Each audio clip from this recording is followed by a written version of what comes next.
That's okay. We Too are much live. stuff to go.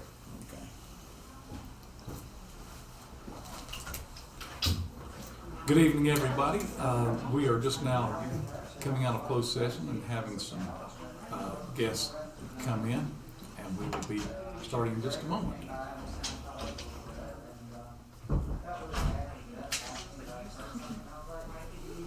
Go ahead and call the order. We'll go ahead and call to order.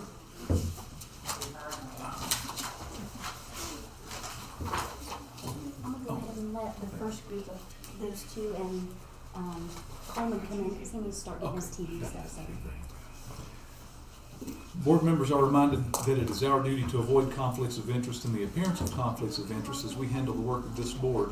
Does any member of the board know of any conflict of interest or any appearance of conflict with respect to any matters coming before us at this meeting? If so, please state them for the record. If during the course of the meeting you become aware of an actual or apparent conflict of interest, please bring the matter to the attention of the chair. It will then be your duty to abstain from participating in discussion on the matter and from voting on the matter. Pat, would you do our invocation, please? I will. Let us pray. Heavenly Father, we thank you for the blessing of this day. And when we grumble about the weather, which we've often done lately, help us to realize that it's a day that you've made for us and that we should rejoice and be glad in it. And Heavenly Father, we thank you for answered prayers and for miracles. And we thank you that Emily Jones is improving and that she is on the road to recovery, but it's going to be a long one. And so I ask that you be with her and give her strength, give the doctors knowledge that they need to work with her, and give her parents peace and comfort, because we look forward to the day that she's fully recovered. And we also thank you that Ricky Ward is also recovering, and they need our prayers, and I ask that you be with them and heal them and give them a complete recovery. And I ask too, Lord, that you be with the leaders of our nation and that you give them the wisdom to make the decisions they need to make. And I pray that their decisions will be made in a way that will honor you. Be with us in our meeting tonight. Help us too to make decisions that are in the best interest of the children and the families that we serve in this county. And give us the wisdom also, Father, to make these decisions and honor you in all that we do. For I ask these things in Jesus' name. Amen. Amen. Thank you, Pat. If we could stand for the pledge. I Pledge allegiance to the flag of the United States of America and to the republic for which it stands, one nation, under God, indivisible, with liberty and justice for all.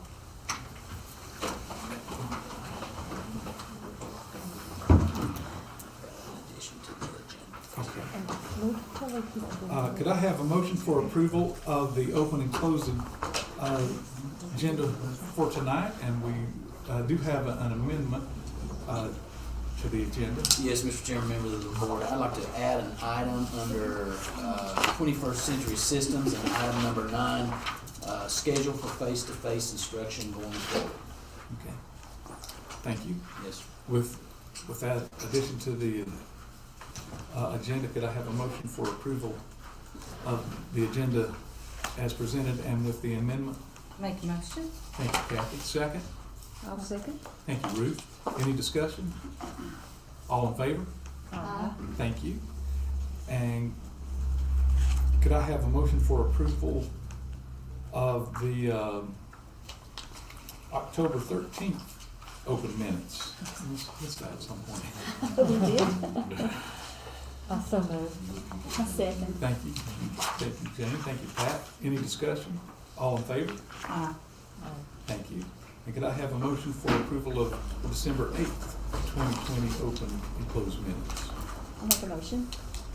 Thank you, Pat. Second? I'll second. Thank you, Jane. All in favor? Thank you. Dr. Brigham, would you give us your superintendent's report, please? Yes, sir, Mr. Chairman, members of the board. Today, we were very, very excited to welcome all students back for face-to-face instruction once again. As the board and I have discussed several times since last month, tomorrow will be a regular school day with face-to-face instruction for all students excluding our AVA students who are still on remote, but we welcome all students tomorrow for the first Wednesday we've conducted in-class instruction this year, so we're excited about that. As a result of our recent snow and interruptions in our school schedules, tomorrow, Wednesday, February 10th, and I'll say it once again, will be a regular school day with face-to-face instruction for all students pre-K through 12 in Avery County. Last week, Governor Cooper and the Director of the Department of Health and Human Services emphasized the need for students in the elementary grades to return to in-class instruction 5 days per week while practicing minimum social distancing. As the board is aware, we have been fortunate to be one of very few school systems in the state of North Carolina to have face-to-face instruction for 4 days per week since August 17th. So with the exception of our recent snow and winter weather impacting our 401 schedule, we've made some great strides, but I look forward to discussing our current schedule on item number 9 in just a little while. Thank you, Dr. Rubin.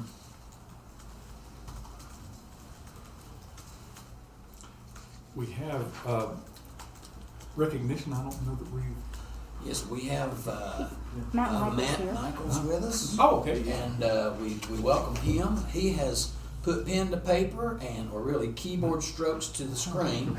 And Ellis, do you and Matt want to talk about this outstanding grant that we've been awarded recently? I'm gonna let Matt do the talking because Matt did all the work. Matt is our engineering teacher at the high school and is one of 2 North Carolina recipients for a TVA grant in the amount of $5,000 for engineering materials. So, Good job. Matt, if you want to talk a little bit about, just real briefly, what that's going to be used for and how that's going to help kids, that'd be great. Sure. So we're going to be using the money to buy equipment for our engineering design lab, which will allow us to move forward with a new program up at the high school, which I guess isn't necessarily new, but has been revived, which is the Tech and Engineering Design Program.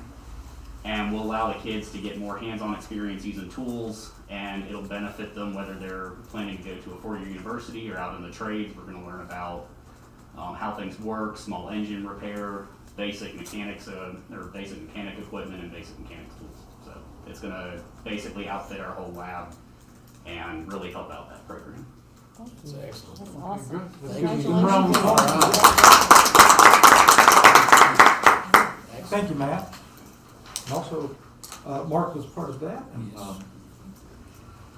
Yes. Next, we will move on to our public comments, and we do have Lindsay Ennis here with us tonight. Lindsay, welcome. Thank you. Thank you for coming. Good afternoon. Thank you guys for giving me the opportunity to speak. My name is Lindsay Ennis, and I have 2 kids at Banner Elk School. Banner Elk is best. To begin, I'd like to ask, to what extent is this board advocating for the teachers of Avery County to get the COVID vaccine? There should be phone calls made to the governor's office from this board every day demanding that our teachers be moved into the current category, making them immediately eligible to receive the vaccine. Our teachers are essential frontline workers, and they should be afforded the opportunity to receive the vaccine now. My husband and I are both employed full-time. My 2 children are 6 and 5, a first grader and a kindergartner. On virtual school days, my kids are shuffled between my workplace, my home, and a half-day program offered by our church, which we pay for. Between the 2 of them, they have 5 Zoom meetings between 9 and 12. 5, got that? 5 Zoom meetings, which my husband or I must facilitate. They are also expected to complete independent work, and because my husband and I are trying to work ourselves during this time, my children are mostly left to complete their work without oversight. There is no consistency, there is no routine, and because our schedules and the unknowns of when our children will virtually learn, there is no telling where my children may spend the next virtual day. All that being said, the true travesty here is that there are families in this county that don't have it as easy as my family does. Which leads me to my next question. What is the average percentage of attendance of Avery County school children attending virtual school as they should be? If we don't know the answer to that question, we have a problem. How are we trying to locate and communicate with the children who are not attending virtual school at all? Though we may get more credit for state-mandated hours of instruction, virtual days should not be implemented in the place of delayed school days due to weather. We need to trust that parents will get their children to school in the event that buses cannot run on gravel roads. It may mean we have to get creative. like choosing centralized bus stops or organizing community carpools, or even allowing principals to make the decision about their own schools. But don't we owe that to our children? Virtual days should not be implemented across the entire county when one school may be experiencing a shortage of staff due to COVID quarantine. Allow each school to provide a list of flexible staff members that can act as substitutes at these schools that may be short-staffed. Better yet, let those short-staffed schools or classes go virtual while the others attend in person. Keeping our schools open for in-person instruction should be a team effort, and it should be the #1 priority. Let these teachers and school staff members show us that they're the heroes we know them to be. Let them do what's necessary to keep our schools open. Lastly, let me say that it's okay to have true snow days every now and then. This is Avery County, y'all. Even if it means tacking extra school days onto the end of the calendar. I'm okay with going to school a few days in June if it means face-to-face instruction for my kids. That is what our children deserve. Thank you. Thank you, Lindsay. Thank you. And usually we'll just take it in and comment, but I'll just make a brief comment. The other board members or Dr. Brigham may want to. All of that, believe me, is discussed, and unfortunately we are given parameters that we have to work within as far as dates are concerned too, and we're trying to make sure everything fits into what we legally have to do from the legislature and from the governor. The governor has given us mandates that we have to meet too, and so believe me, we all know that face-to-face instruction is best for kids, and Dr. Brigman alluded to that. We already got a plan going to address that, but all that you said are things that this board has struggled over to meet everything that we possibly could to make sure children are getting the education they can. And we know it's not ideal. It's not been ideal for anybody in the nation, I would suppose, but I'll have to give it to our administration and the staff, the teachers. They have worked diligently to do everything they can, but we appreciate your thoughts, because everything you said are thoughts that this board has discussed at some point, and not just at some point, every meeting almost, I would think. And again, we usually don't comment. I just wanted to let you know, and those who may be watching online, that all those are things that we haven't taken lightly at all. We have addressed and continue to address and continue to tweak to make that happen. But we appreciate that. Thank you for being a caring parent enough to come to this meeting and give that report. We appreciate that you had enough thought about our school system to do that, so thank you. Do we not have some information about the vaccine for teachers? What the governor said today. What the governor said today? The governor said today that he would, by the end of this week, give us a date that he would hopefully have for teachers to get the vaccine. But we spoke today, Avery County just doesn't have the vaccine to give, and but hopefully we'll get a date for that, and we do. I sign petitions with NCAE to put teachers up front, and I know that some counties have. The governor has not afforded us that to do that, as some states have, but we do know that teachers are essential workers, and every one of us sitting here, if we could get the vaccine, we would give it to them and make sure that they had that. But we just don't have the vaccine right now. But hopefully we will have a date for teachers, at least when it could open up for them. Thank you. Again, thank you, Lindsay, Thank for you, being Lindsay. here. Thank you, Lindsay. Thank you so much. And we're honored to have two public speakers tonight. So we have Tiffany Rowe-Minger-Moon. Tiff, welcome. Appreciate you being here too. Thank you. Good evening. And I support what Lindsay said too, and with the vaccines, if there's any support from parents that you need to make phone calls, use us, call on us to do that.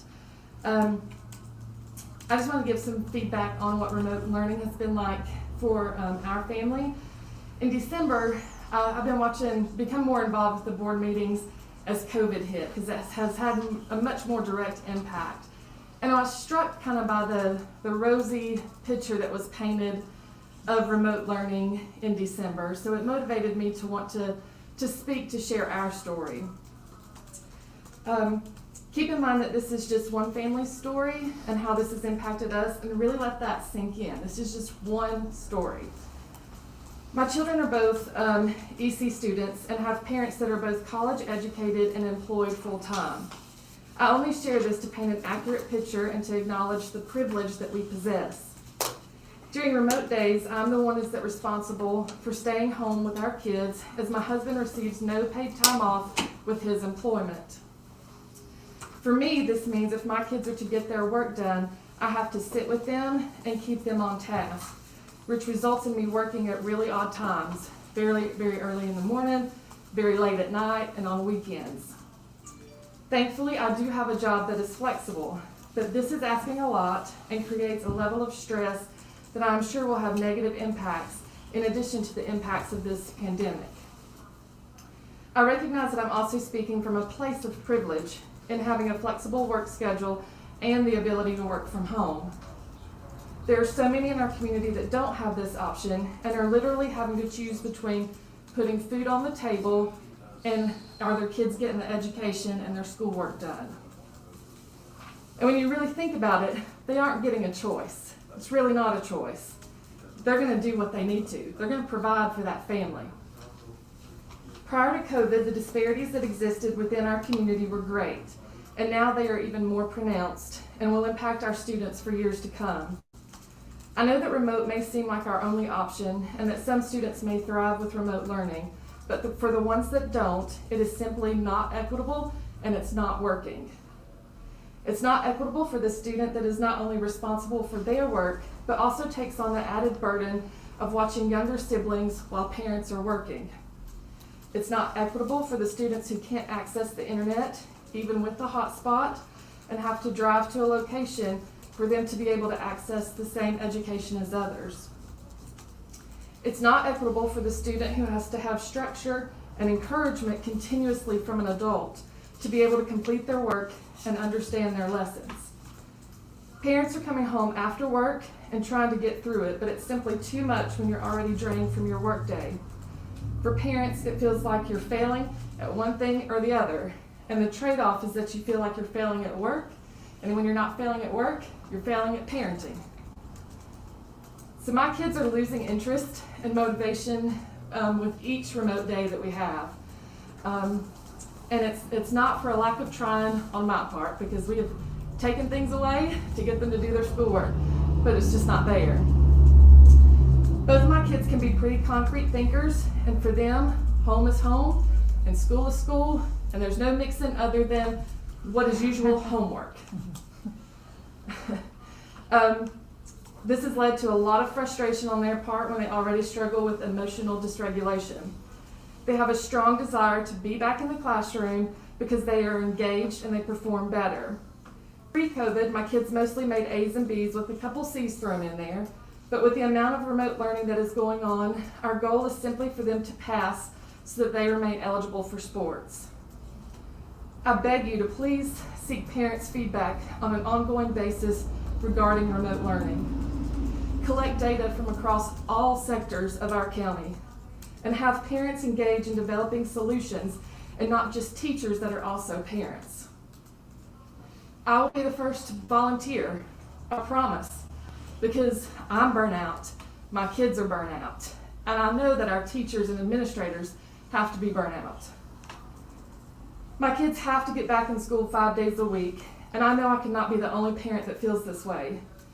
Educate us on what data point prompts the entire school system to move to remote learning regarding community transmission of COVID. And do we have other options? Can we brainstorm other options? I know this has to be an impossible situation, but I feel as a community we have got to come together and intervene to limit the impact that this situation is going to have on the generations of students in Avery County. We're always kind of historically a little bit behind because of the isolation and where we're at. So this is going to make that impact that much greater. For one of the few times being a small county has worked to our advantage and allowed our kids to attend school at the beginning of the school year when others couldn't. Let's set some precedent again and explore ways that we can get creative to get students back in the classroom as much as possible. Thank you. Thank you. Thank you. Thank you, Tiffany. What? Yeah, we can. Tiffany, thank you so much. And again, it was great that you all came tonight because we are addressing this very thing tonight. And again, with the parameters we were given, we were one of the only systems that went as much as we did, 4 days a week. A lot were doing A/B. You're going half the time, and the schedules flip-flopped every week, and some were just doing totally virtual.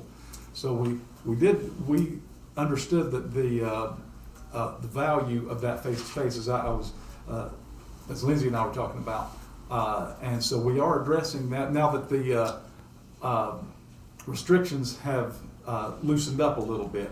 We're going to be able to do some more. Just that we just found out Friday, I guess. Is that right, Dr. Brigman? And do you want to talk about that now? I would love to throw it out there because the timing's right. I commend both of these ladies for coming in. Yes. We need to move it on the consent agenda. Just move it to number 1. Yeah, we'll just. Can we jump to number 9 Yes. and Yes. go ahead and address that? Please Yes. do. Yes, Okay. yes. As Chairman Green alluded to, last week the governor made an announcement authorizing schools or recommending schools open up 5 days a week to our elementary age kids with minimal social distancing, because the data shows and all the research that schools are not transmitters. We're not, especially among the early elementary aged kids. And there were several aspects mentioned in terms of research with the social emotional aspects. Being at home is more devastating to these kids than the threat of getting COVID in the schools. And from the social emotional well-being to the nutrition that they're not getting. So he recommended school boards and administrators, superintendents, bring elementary age kids back for 5 days per week. We are blessed in Avery County because of the size of our 2 middle schools as well. So not only is it my recommendation to this board that we adhere to the governor's recommendation, but we also look K-12. And the high school is a little different because of the size of those classes and the populations. But what I'd like for us to do is go ahead, and my recommendation is we bring K-8, pre-K-8 back 5 days a week, and I will meet with the high school administration tomorrow and charge them with ways on how they can utilize Wednesday, even for split populations, to have kids in class on Wednesdays as well. So to clarify, my recommendation to this board is we adhere to this opportunity that we've been given by the governor, K-8 5 days a week, pre-K-8 5 days a week, and I'll work with the high school administration and the staff to come up with ways in which we can capitalize on that Wednesday for instructional delivery with at least 50% of that high school population. Wonderful. We need a motion. And I'm asking for a motion and action on behalf of Make the a board. motion. I think you got 5 motions. You got 5 motions. 5 motions. Can I have 5 seconds? And thank you all, but this was something, as soon as he gave us the go-ahead, we were so excited to be able to do. It was fortuitous that you came tonight with the message, so it was just like Dr. Brigman said, it was perfect timing that you all came And I tonight. think we also need to look at maybe trying to find some creative ways, though, to keep our schools open on bad weather days. Yeah.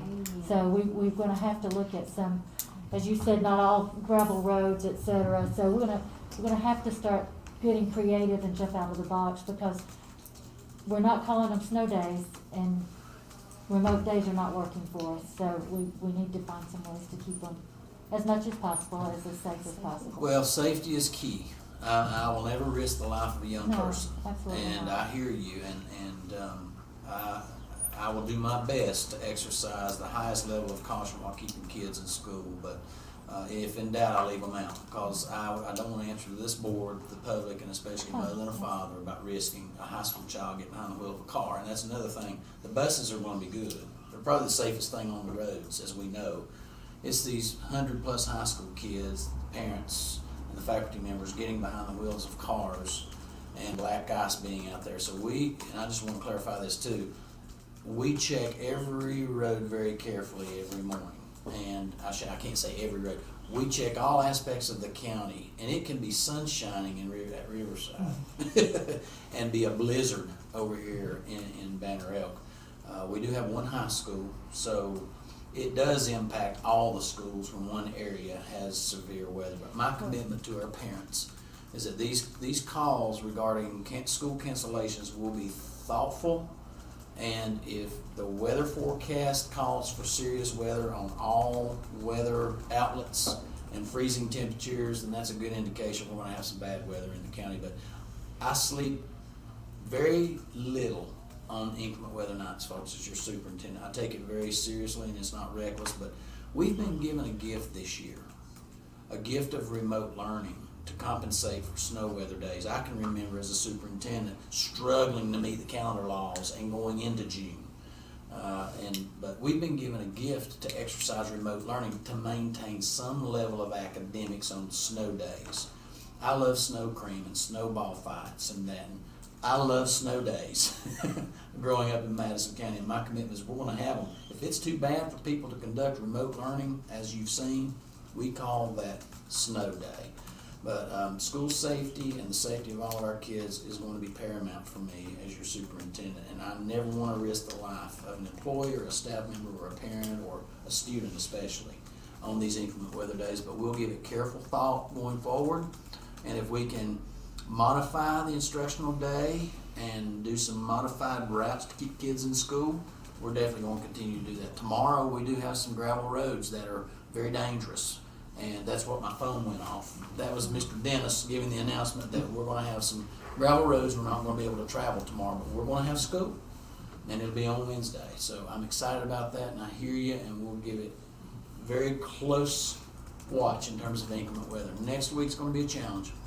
If you've not seen the weather forecast for next week, it's 3 inches here, 6 inches here, starting, I think, this Saturday. We're going to start seeing some snow again. So it's just one of those one day at a time situations. But I'm thankful as your superintendent that we can capitalize on the remote learning days to try to help offset our calendar requirements. Keep in mind, too, this is a school construction summer, and we have construction going on at the high school. So the quicker we can get kids out for the summer, especially at the high school, the quicker we can carry on with that project too, over at the high school and not run too deep into summer. So there's a lot of tentacles with our school calendar right now, trying to get everybody out on time. In case in point, Mike, who works in the garage back here, is showing me a picture. We could look out here and think we could have school every day. He was showing me a picture from today that he went up on Beach Mountain, and it's still that deep. Yes. For buses to go. I mean, and he has a protocol that he decides, okay, this is safe for a bus or not. He's not just looking down at the bottom of the hill. He's actually driving the roads. And again, the safety of the kids is paramount. Yes. Always. And if we can get them in school, we will, but we will make sure that they're safety first is a cliche for a reason. Yeah, that's right. Yes. But I appreciate the board's support and understanding that these are difficult calls, and we do put a lot of thought into them. And transportation, Brian and his crew is usually out about 3:30 in the morning, communicating with us about road conditions. And again, my motto is if there's any doubt, we leave them out and take a different approach instead of risking someone's safety. Winter in the mountains. Yeah. It's not over either. Yeah. Okay. Will be soon.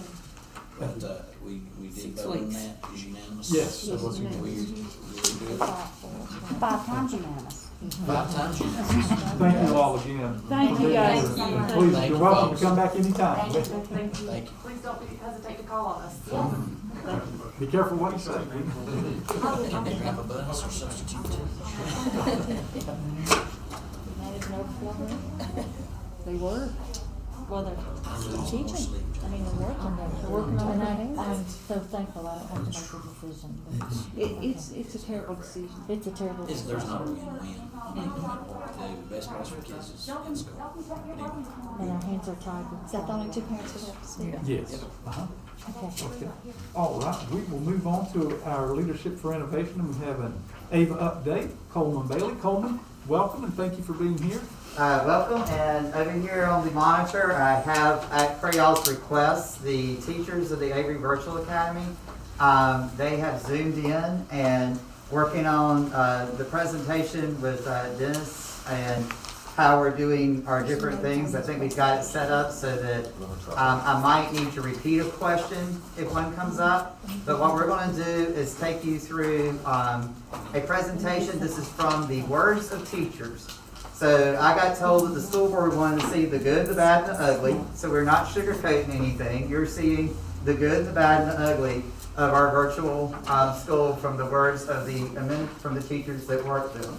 Okay, so I'm going to go on and start at the beginning of this, and then I've asked for different teachers to take different parts of this. But if that volume doesn't work out, I'll fill in for them when we get there, because this is kind of new ground, and so I might need Dennis to help on that in just a second. So what we're going to do is we're going to outline basically our expectations of what, and you have this there. I wanted to make a hard copy of you so you could have this to reflect on later in the meeting. Basically, we expect for the teachers, everybody teaches the curriculum. We all Zoom with students daily. We assign work daily. We have grades that are due every day. We are available via email. We collaborate with the special education or the case manager, and we communicate with students via email or phone calls, and we do this daily. We have found already that our primary purpose is to keep these kids motivated, connected, and moving as a virtual educator. And then this is something that the staff came up with, the expectations, what makes a good virtual student. Of course, go to their Zoom meetings, communicate with the teachers, complete work and turn it in, do their own work, check their virtual classroom pages, seek help when needed, wear attire acceptable for school when they're Zooming, take care of your device, make sure you have that, and have basically a good attitude. And then the expectations for the families, because we've discovered to be a successful virtual education student, it takes a cooperation between staff, students, and family home environment. And so our expectations for our family is provide a place without distraction, students to work and can attend the Zooms, assure students complete work, reach out to teachers for any concerns or questions, provide or keep up with basic need for virtual.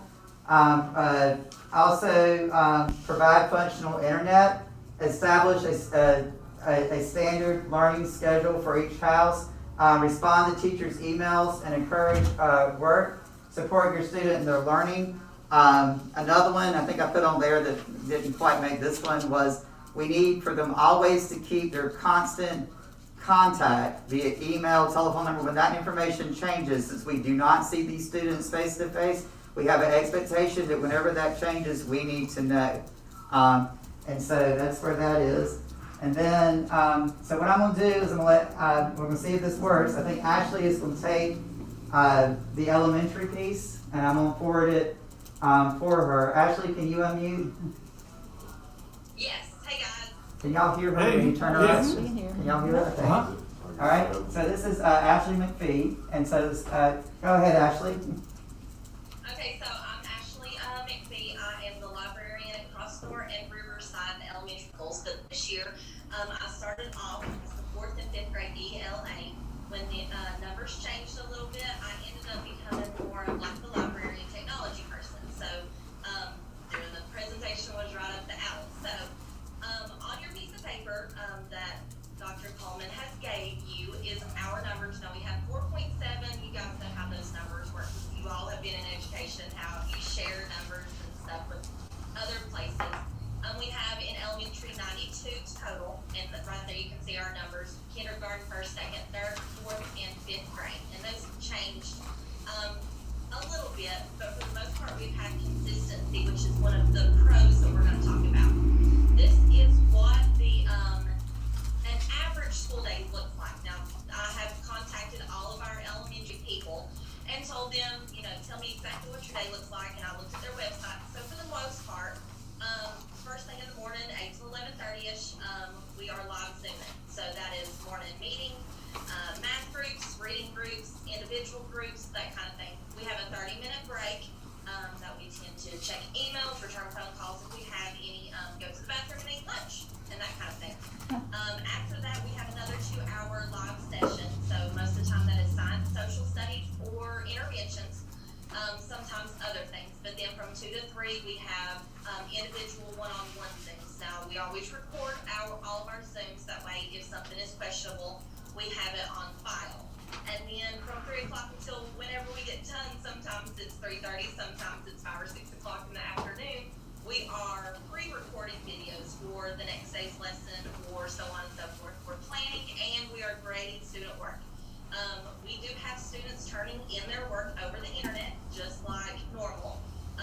So that has been interesting, with kindergarten, learning how to write their ABCs and turning in that work, all the way to like 4th and 5th grade, where we can do lots of Google stuff, like the drives, and then turning in their work just like that and no problems. So that's what the average day looks like. Do you guys have any questions so far? I have a question, Ashley. So you have a student. I like the schedule, and I had a chance to speak to a couple of your parents this week, and they were very complimentary to that. Do you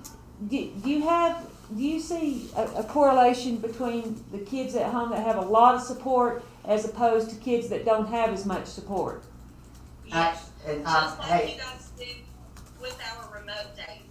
right, and if any elementary teacher, because we have a lot of them online. Yeah, I'd like to We hear have from Ms. that. Abrams, Ms. Reese. Any of y'all hear a question? If you can't hear the question, please unmute yourself elementary during this section, and feel free to share. Do I need to repeat that? Online today, we do have Joanne Avery. She's our kindergarten teacher for Ava. We have Karen Boone. She's our 4th grade teacher. We have Natasha Williams, who is our 5th grade teacher. And we also have Ms. Reese, Tiffany Reese, who is our 3rd grade teacher. So you guys can feel free to talk at any time you guys want. Let me just. The next, go ahead, Ruth.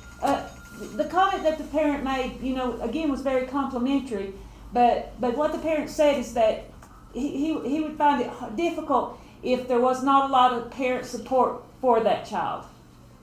Do you all agree with that, Yes. teachers? That virtual works well if there's a lot of parental support there. Yes, I agree. That, and fortunately, in excuse me, my 4th grade class, I have a lot of parent support, and for those students that don't necessarily have that at home, I do try to Zoom with them individually on a regular basis, just so I can get a feel for where they are and just to provide some extra support for them. Just to piggyback on what Karen said, I think we as virtual teachers learn to accommodate those children. These afternoon individual Zoom sessions that we have a lot of times are not necessarily academic, but they're, hey, I can't figure out this technology issue. Things that normally a parent could intervene and intercept. The kids sort of learn to work around that, and so. And for kindergarten, parent support is critical, kind of for obvious reasons, but those that aren't able to provide that support is definitely felt more so. I think that the child, it's just in kindergarten, it really is critical to have that parent support. And it's the same way in a school building. You know how that was. We have 2 board members who are principals. It's the exact same way. You have the ones that are in the building that strive because of parent support. And it's the exact same way with Virtual Academy. If you have those parents who are involved and help with your kids, they thrive just as much as, a normal student in the school building. And I just want to piggyback off of that as well. And as Karen said, as Joanne and Tiffany have said, we really do try to compensate for that. I have some kids who I work with almost every day, just working with them on homework, just like a parent would do, or even I have many students who I meet with weekly just to set up, all right, this is when you're going to do your homework, what days is due, and things like that. And I've seen that with all the virtual teachers, that we all try to be very accommodating, because we do understand that the kids, of course, who have lots of parental support, of course, they're going to do better in virtual school. But I have seen a very concerted effort by all of us teachers to kind of overcome that. And let me just throw in too, that we are open until 9 in the evenings, and we have a lot of students who take advantage of that, and they sign up for 30 minutes or an hour, and we pretty much do at that time what some of the students are lacking. We probably, between their individual tutoring and what we do in the evening, we're probably averaging about 100 kids getting one-on-one support in the virtual program. So Just one more question with that. How was attendance last semester for elementary? Attendance for your kids? So the way that we did it the first 2 semesters, we had a button on the Avery Virtual Academy website, and the kids would go in and do their attendance that way. Not all the students would do that, so of course we had to take our own notes, just like you would in the regular classroom, and say that they were on Zoom, or they turned in an assignment, or that kind of thing. After the first 2 9 weeks, we decided as a group that we would do attendance via Zoom. And so that has been a ton better, because attendance is better because students are actually having to get onto Zoom and attend the meetings just like we would, on a remote day. So attendance has been a lot better since we have made it on the Zoom part. I just want to brag on my 5th and 6th graders. They have had perfect attendance for 2 weeks since the day. I just want to brag on them. I'm so proud of them. okay, I'm gonna go on. I think that we're gonna go on to the good, the bad, and the ugly. And Thank you.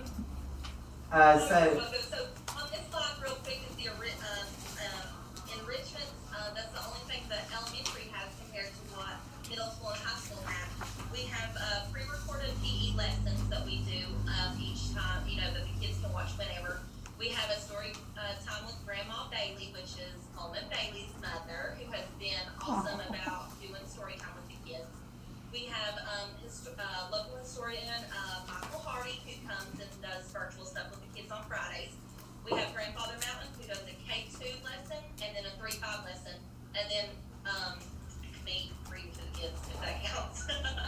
so we took you for your word. You wanted the good, the bad, and the ugly. So we literally titled parts of our presentation "The Good, the Bad, and the Ugly" because we didn't want to be around the bush. And so take it away. And these are the words of the teachers. Yeah, this is point blank from all of us. I sent an email out to all the K-5 teachers and said, tell me, point blank, we wanted to be as honest as we could with you guys. So this is the good, and this is from different, teachers. Some of them have the exact same thing, and some of them are different. But consistency, even if it's a snow day, the kids are there. We have never had a problem with that. It's always consistent with COVID days, with snow days, and that kind of thing. Ever since the beginning of the 3rd 9 weeks, our attendance has been great. It has skyrocketed from where it was, and I also think that it, helps, just parent involvement and kids finally figuring out things, because they are understanding you have to attend Zoom, you have to do your work, and that kind of thing. We have the flexibility from home and bad days, just like everybody. We appreciate the board support, being able to recommend students who are not doing good in virtual to go back to face-to-face. That hasn't happened a lot, but we've had maybe, 5 or 10 kids who have not done good or not done attendance, or, went from all A's and, going down on their grades, recommended them to go back face-to-face, and most of them haven't went back face-to-face. We've had principal support. I am in my building at Crossroad Elementary School every single day. I know that Tiffany Reese is at Newland Elementary School every day. Logan Johnson's at Riverside, and so is Beth Masters. And then you've got teachers who work at the Blue Ridge, and we've had all support from principals, and it's been fabulous. No problems with that. Students becoming more responsible, doing their own work in their own time. Students becoming more proficient with technology.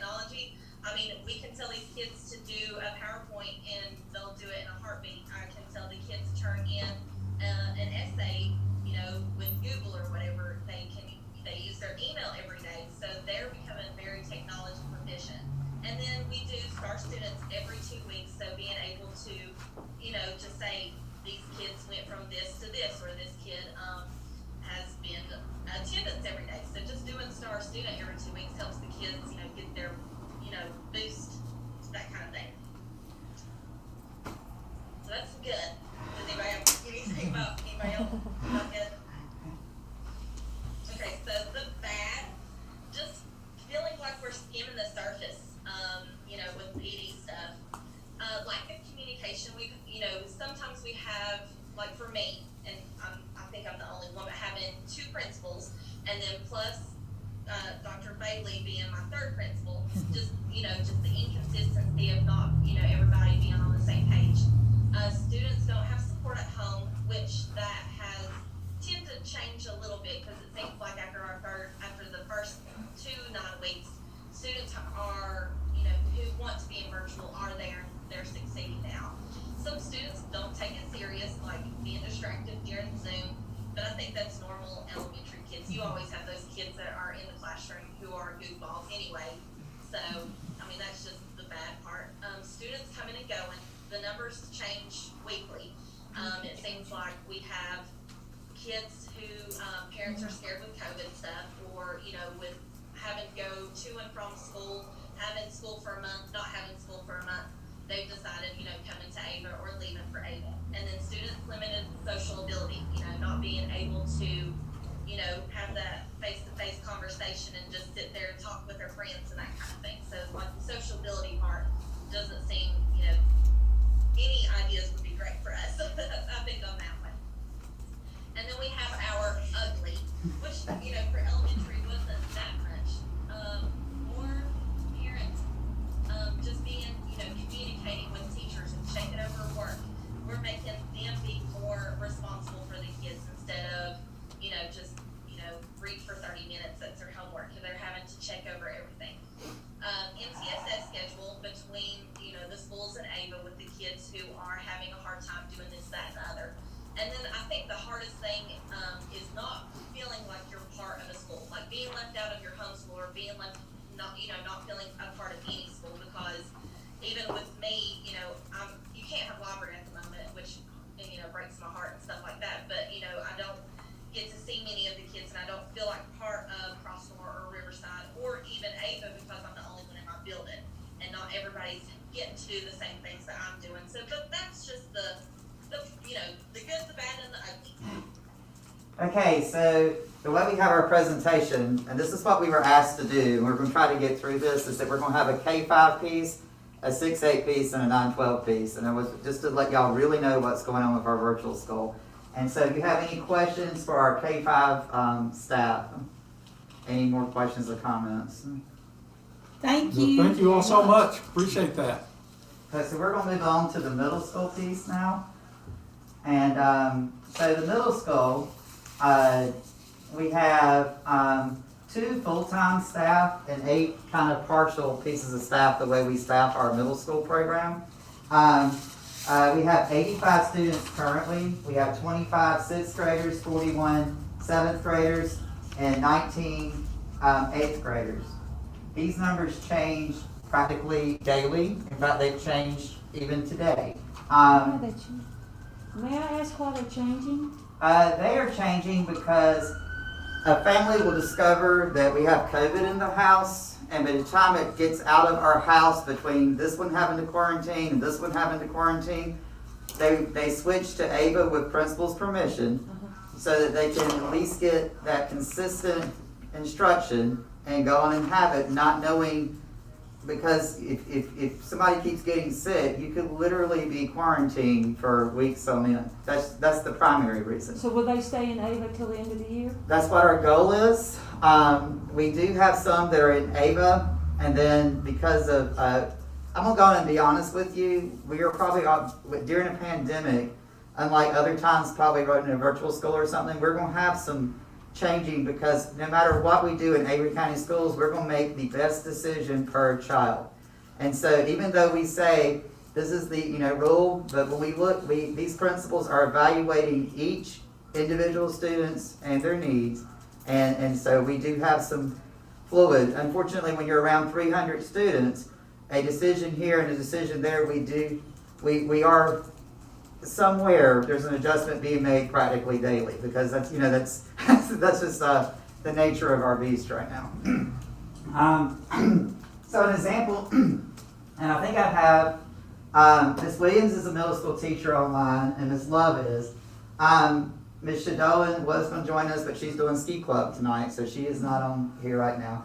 But anyway, so this is a typical middle school schedule. Ms. Love is covering quite a bit of our instruction and managing that at Cranberry. Avery Middle has more of a shared instruction format where teachers, that's why they have up to parts of 8 teachers. Like for instance, Ms. Williams teaches 6th grade math for Avery Middle, but the rest of the math is covered by already existing Avery Middle teachers. The sciences, those types of things. So they're sharing educational responsibility, but this is pretty much, this is a new thing that we have starting next week. We discovered that probably with the attention that the elementary is getting and the high school students really getting the hang of, the ones who are still with us, being virtual students, we have some middle school students that we're still trying to connect. And that's probably the biggest crowd that I've been working with in the evenings until 9 o'clock. Just trying to do some life coaching or get them to set up their schedule for the week or tutor them in math and those types of things. And so we have got a cooperation with App State. We have 30 early experience middle school education majors that are starting up next Monday from 3 to 5, and we're going to be having PE and music and drama and then core instruction times and lessons. But it's going to be an intense time for middle school in which we actually have some face-to-face students and virtual students that are going to be getting some attendance buyback and a few other things just to try to really give our middle school students an extra shot in the arm. And so this is like pretty much a typical middle school schedule. And then this came from our middle school teachers. The good self-motivated students basically are doing really well with parent guidance, are very successful. Attendance through Zoom sessions has really gotten a lot better since we put in the new policy. Constant contact with parents to keep everyone in the loop. Self-directed nature of lesson plans is redefining how we think about teaching. Consistency has been the biggest thing. We actually asked our students, they like the consistency of virtual school. Doesn't matter what's going on in Avery County, they know exactly what to expect. Flexibility of working from home, bad weather days, appreciating the board's support, being able to recommend those failing students to return to face-to-face, supportive principals, all of them, students becoming more responsible for their own learning, students becoming more proficient in technology, and then the new middle school focus time for PE, art, theater, and core tutoring. The bad, it's difficult to hold attention while discussing complex content. Lesson plans are often feel less in-depth than face-to-face. The 2 whole week Zoom sessions can be difficult to plan for.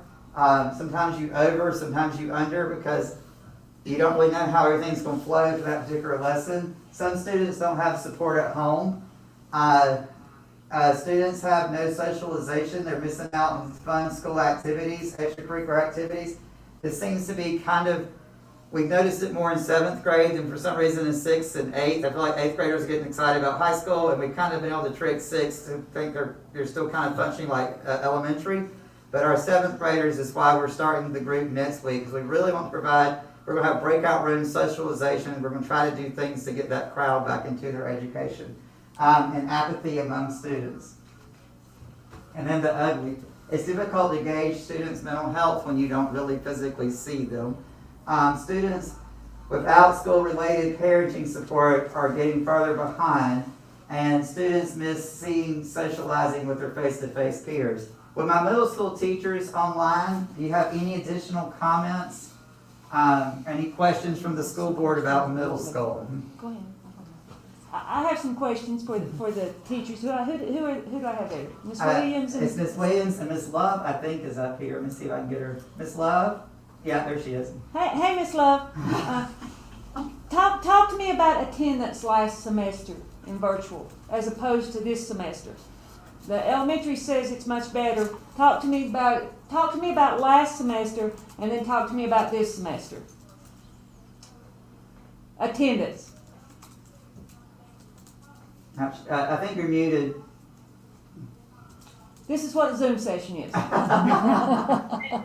you're right, and that's the biggest part of my day is the kids get to laugh at me.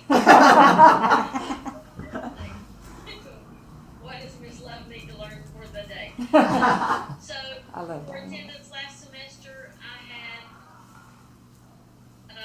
basically 3 groups of students. We had the attendance button, and I had one group of students who would do the attendance button and come to class and are somewhat successful. Some are very successful, and some still need, to help academically to be successful. I had another group of students who complete or would do the attendance button, but then rarely, if ever, joined Zoom, and academically they were not being successful. And then I had yet a third group of students who did not do either, basically. And it was very hard. It's been very hard to locate them and get them involved in school. But now that we have a principal at our school, yay, Dr. Johnson and Jacqueline Aldridge have been very helpful in beating the bushes again and again and again, knocking on doors, making phone calls, referring students for counseling or whatever it takes to get them here. So it's getting better. We still have an uphill battle to climb, and like Dr. Coleman or Dr. Bailey just said, 7th grade is the struggle for me more so than 6th and 8th. But we're working at it. It's getting better, but it is still, the reality is attendance is still an issue. Next question. So on the core classes, last semester you did not meet core classes every day, correct? So for example, your Zoom session of math would not have been every day, correct? Well, for Cranberry Middle School, when we switched, Which was about 4 weeks into the semester. I'm the facilitator for all subjects. I do see the students every day, Okay. minus our remote day. Well, what about Avery Middle? Last semester, did they meet like math? Did math meet every day? So last semester, once the school split and 4 weeks into it, the middle school set up their schedule. Ms. Love met every day, minus the day that we do individual conferences and that type of thing, because it just takes a lot of reset for virtual. Avery Middle, it depends on the grade. Ms. Williams is up here, and so she can probably reflect about her Avery Middle School math schedule, because that might be a really good, accurate representation there. Ms. Williams, can you answer about what you do with Avery Middle School and math? Sure. So right now, the core classes meet twice a week. For instance, I teach 6th grade math, and they meet Mondays and Thursdays for 1 hour each day. And I do know the 6th grade schedule, and they do meet, all of their core classes are like that. They're either on a Monday, Thursday, or a Tuesday, Friday schedule. Now, I'm not sure about the upper middle school grades. Dr. Coleman, Dr. Bailey, I'm not sure. I know that we just made a switch with 8th grade math. 8th grade math now meets every day. And we're working on working with the middle school to switch some of them more. What it gets down to is that we are still kind of squeezing into fractions of positions, and we're trying to make sure that we keep it covered, and that's why we're providing more tutoring one-on-one in the evenings with math students in particular. Most of the students we work with in one-on-one sessions, Ms. Williams provides instruction, and her kids receive math work and instruction every day of the week. They do some of it asynchronous, and that's why we provide our tutoring services. Okay. Any other questions for our middle school teachers before we move on to high school? And I didn't know how else to do this presentation, so I'm hoping this is what y'all had in mind. On the 80, you had 85 students. How many of those fit in that third? What percentage fit in that third category that Ms. Love talked about that never checked in? Oh, now or then? See, we started with a lot more. Most of our kids who are absent are going back to face, or we're still working on those. Most of the kids who are currently still in virtual due to board policy, we recommended everybody else return. We've had a little bit more slow time with that with Cranberry, just because of the administrative change, and everything's really flowing now, but, you know, we just had a lot of changes at Cranberry this year. So I don't have our exact attendance, but I would probably say that even Avery Middle, Ms. Shadowan gave me her attendance, and I think she only has 2 students out of the, and she sees all of their classes who are not consistently attending Zoom at Avery Middle. I can get that number for you. I don't have the I just know that since we changed the policy, and the kids in the Zoom has gotten there, we've seen tremendous improvement. The not attending is by far abnormal compared to where it used to be. Okay, it's no more so than probably just attendance in a regular school day. That's what we're seeing, because, you know, we're still dealing with a pandemic. And also, what you don't realize, here's the crazy thing: we have other issues. When internet goes down because of a winter storm, or people can't get to the house where they used to have internet, we had to deal with those things. We handle those case by case. But we've had outages. We've had outages and I send an email out to the teachers that say, please be aware, I've been notified that internet is down at Beach Mountain today. And so you're going to have some kids who can't, you know, and we work with those students. So, all right. Okay, so let's move. Yep. I will also say that where I think the hard part for me is, yes, I've been meeting with students every day for 4 days a week, but being able to locate the ones that are not coming to class becomes much harder if I'm spending time from 10 till 2:30 every day in class with students. Then it's much harder for me to locate those who are not making the effort to come on their own. Whereas I feel like maybe Avery Middle may have been way more successful at locating some of their students who have not been coming every day because they are not meeting. They're doing some asynchronous stuff.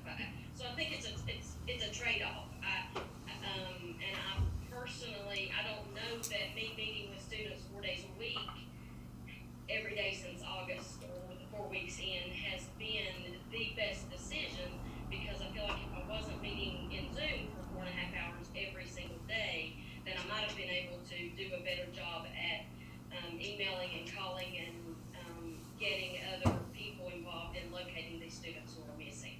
Which is gets down to, we are identifying our levels of support, and I think that she said that Dr. Johnson and Jackie, you know, like, we have discovered that when you have a teacher Zooming in class and planning to be online 4.5 hours every day, that it's hard to track down the 3 or 4 kids that you got to keep beating the door down.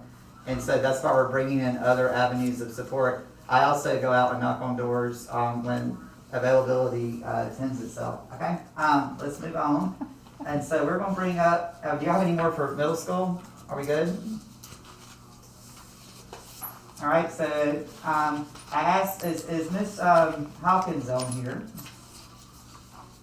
I don't know if she still is or not. Yep, Miss Hawkins, I can't, all right, let me see, I can turn you up.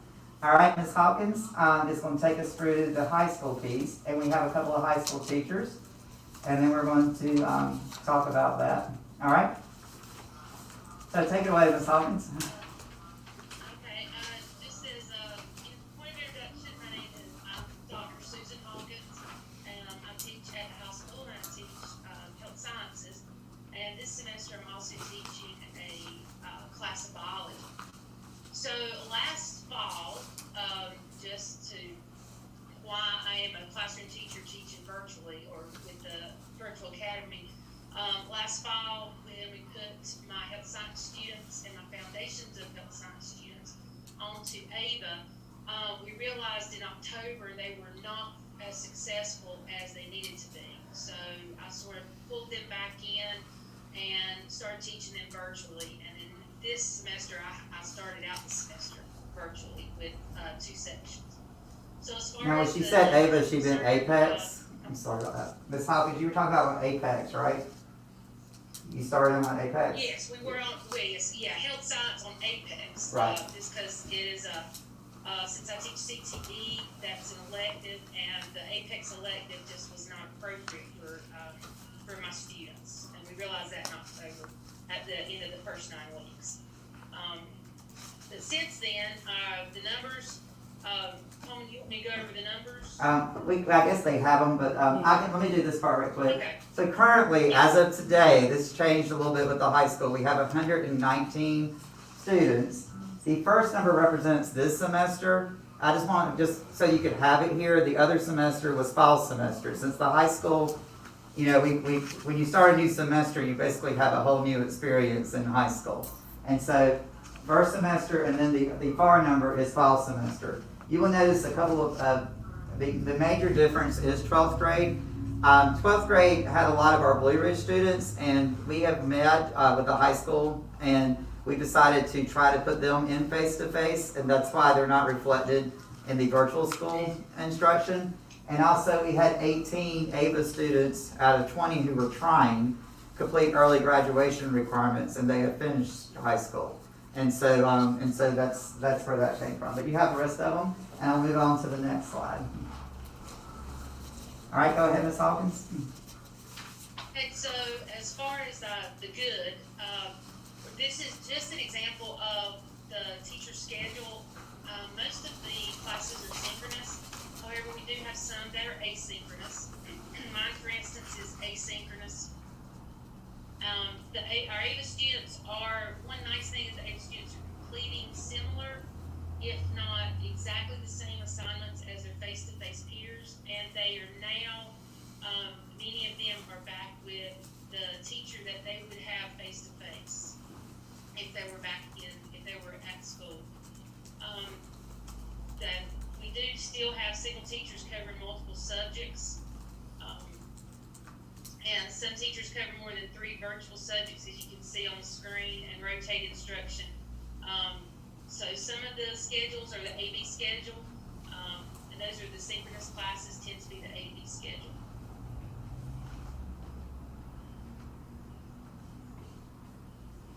Okay, so then we start with the good. We had many concerns in the fall, and most of those have been addressed. Classes are much more structured than they were in the fall. Apex is being used sparingly, except for those that are 100% driven, computer-driven courses. Again, the students are now back under the same teacher that they would have had face-to-face. And like I said previously, they are completing similar, if not the same assignments as their face-to-face peers. With that, any student that comes back or has to go to AVA during the semester, the transitions are going to be easier, we hope. We think they will be. And there is attendance from October to now in my case, has gone up tremendously. We're finding the kids quicker, getting them back connected quicker. So that's the good part. As far as the bad, we still have some students that have chosen to stay disconnected despite efforts to email, call them, to get in touch with parents. They still are choosing to be disconnected in some fashion. One concern that we are having still are the lack of electives. Like I said, for health sciences, Apex just was not the fit that I thought it was going to be back in August. And so that's why in October I took it back under so I could follow DPI's curriculum. And I'm not sure of the electives now. CTE wise, it's hard. There are a lack of electives for these students, which could cause pathway issues during selection time when they sign up for classes. We still have difficulties with tracking down students and supporting them in the ways that they need to be supported. Shannon, I don't know if you or Josh want to chime in on anything else as far as the remote versus face-to-face or the Apex program? No, I think these are all accurate. Things are much better this semester, I would say. With the required attendance to Zooms, that's been wonderful. I only have 3 students right now that are actually not attending, and I've contacted all of their parents and the school, and so I think people are aware of that. But yeah, things. One face-to-face class that I teach virtually, and they're all based. They're all sitting in the library. Has been going very well too. So, yeah, I think these are definitely accurate. I think Short amount of time. the addition of the required Zooms has, in my case, helped engagement of the students as well. Because when I have 10 students in the class instead of 1 or 2 or more, I can start pulling from other people, and they can start discussing with each other in a way that has been so helpful at the start of the semester. My earth science class is an engaged group of people teaching me new words, and we're talking about prefixes, and it's really been a good time. I'm going to interrupt just right there, and I love that you're all saying that this semester is good, this semester is good. So last semester you must have had some kids that struggled not getting there. So did you have several students who failed because of attendance because they didn't show up at all? So We had several students that they checked out. Yeah, and again, this is They to checked out. that's to no avail of you. Believe me, I know you guys tried with that, but because they didn't show up at all, did that happen? we did. We recommended 17 students to return to face-to-face instruction because of their lack of success in virtual education. However, and that's one thing you can imagine, these same students kind of checked out after March 13th. We had a really hard time with the fall semester. We could not get them to do anything. We recommended them go back. And we're working with the high school because we're still struggling trying to get those kids back still, because they're still choosing, and especially the ones that are over 16, so we're still working through that issue. So you still have some, and again, guys, I appreciate y'all. It's not you, but so Right. you're still having some students that you can't find. We have students that are no longer in the country that we're trying to locate. So we have students that are everywhere. So we do have, we have found, to my knowledge, when I'm saying we have found them, they are still opting to pursue other routes, and we're working with the central office when those things come up to have students pursue better options for them. We've had to enter the GED program because they did not want to come to mandatory Zooms. And these are decisions that families are having to make because these kids have literally entered the workforce in March, and now they don't want to, the mandatory Zoom piece, that's what it's actually going to bring up in the next slide. One of the ugly things that have happened, it has added a stressor because we had some students that were being successful asynchronously, and because of COVID and their family needs, they're having to make other education arrangements because even though it's been a big help to the majority of our students, we've had some that have had a little bit of fall on. And so, the other thing is that something that's affected us recently is that when the high school goes on remote, their classes change to 10, they change the time that their classes meet. So we've had all this consistency in virtual school, but now that we're sharing more teachers, when we go, that we're having to pay attention to when Zoom is on remote for the high school and when Zoom's regular, because when it's regular, your class meets at 8:15, and when it's on remote, it meets at 10 o'clock. And if you're a virtual student, you haven't been paying attention to when the school opens and closes, and so that's been other growing pains. It's not a problem, but it's just a growing pain. And then yes, go ahead. Can I go back to middle school for something new that happened to me today? So back to Dr. Johnson and Jacqueline helping get kids to come and making them know how important it is and that it's the expectation that Zoom is how we do class. Today I had 2 of those students that it's been hard all year long to get them to come. Last week and this week they have come to class, and today I got emails from them saying that their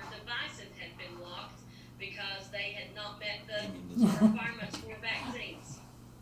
So I finally got them to come to class, and then, unbeknownst to me, they're locked out of their devices and couldn't come. But a follow-up, both of those students have made arrangements to get their vaccines, and their devices will be unlocked, and we'll get them back involved. So we're having to use, virtual is requiring us to use different avenues than we've ever used before to try to still get the same thing. And so that was, I think we went over the ugly in some students, and that's so,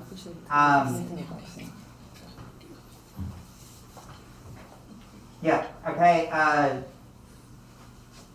that gets back to some of these same students who were unsuccessful with us, they're struggling to get put back into a school and wanting to go there too. So we're struggling a little bit as a school, trying to figure out how to serve them. Any questions for the high school people?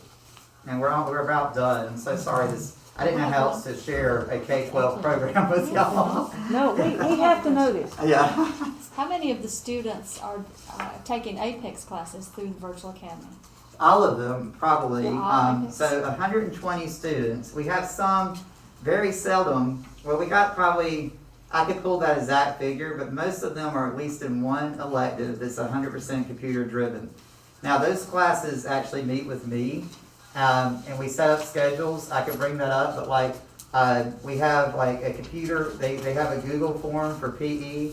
I meet with them every day. I take them through their exercises because that was a class that anybody was just going to check a box saying I did the exercises, but I want them physically moving today. We all went running outside for 30 minutes because it was probably not 10 degrees. And so, but we have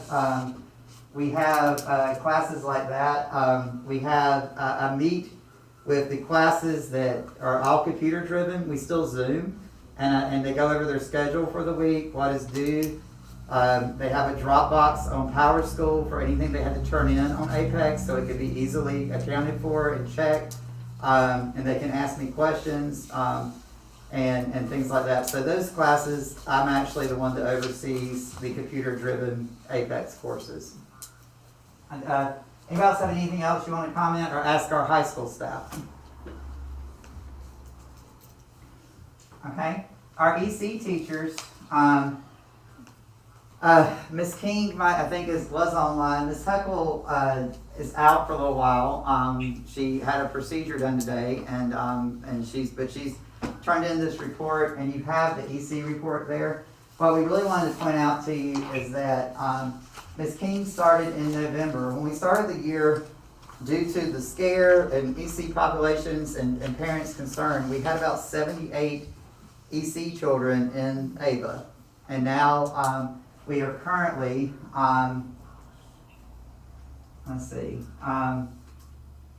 so we are currently self-contained kids, and this is something else too. These numbers are the hardest to pull for us because we have EC kids that are being still served by their regular teacher. And so I tried not to duplicate who was there and who was here. So technically in the computer, they're an AVA student, but all their services are being provided by their self-contained teacher at the high school who is zooming out to them or contacting them or that type of thing. We pulled most of those out of AVA, and so like our self-contained class at the high school, except for the ones that are being served still by Ms. Heckle, they're not in numbers.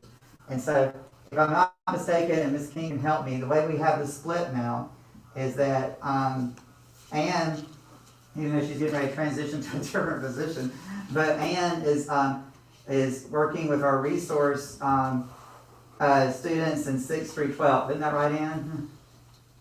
Yes. And then Ms. Heckle is doing our self-contained 3 classes, which is K5, 6, 8, and 9, 12. And a lot of those were her former students, and that's worked out well for them. And then she also is the resource teacher for K5. That's how we have it split up in our EC program. So what she came up with, and this she turned in because she wasn't going to be here, and Ann, feel free to jump in on anything.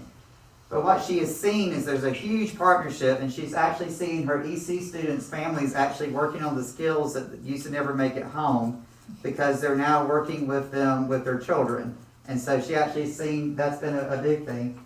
Some students are flourishing due into trouble with face-to-face instruction. Through the use of technology modifications, they're able to address skill deficits. Students are not bullied. Students are using research-based online resources. So those were the strengths.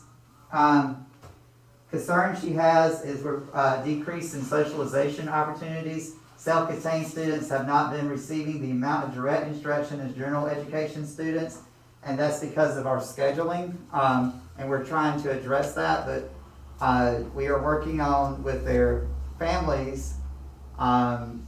It's more of a trying to get the families to have time to help them. Some of these students need to have an adult there, and the families can only commit to a certain amount of time. And so we're brainstorming ways to make that situation better. They need one-on-one they need more one-on-one service time, and some students lack home support to be successful.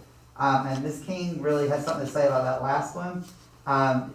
Basically, we're noticing that a lot of our EC students, some of them don't have the skill base necessary to really be successful with virtual.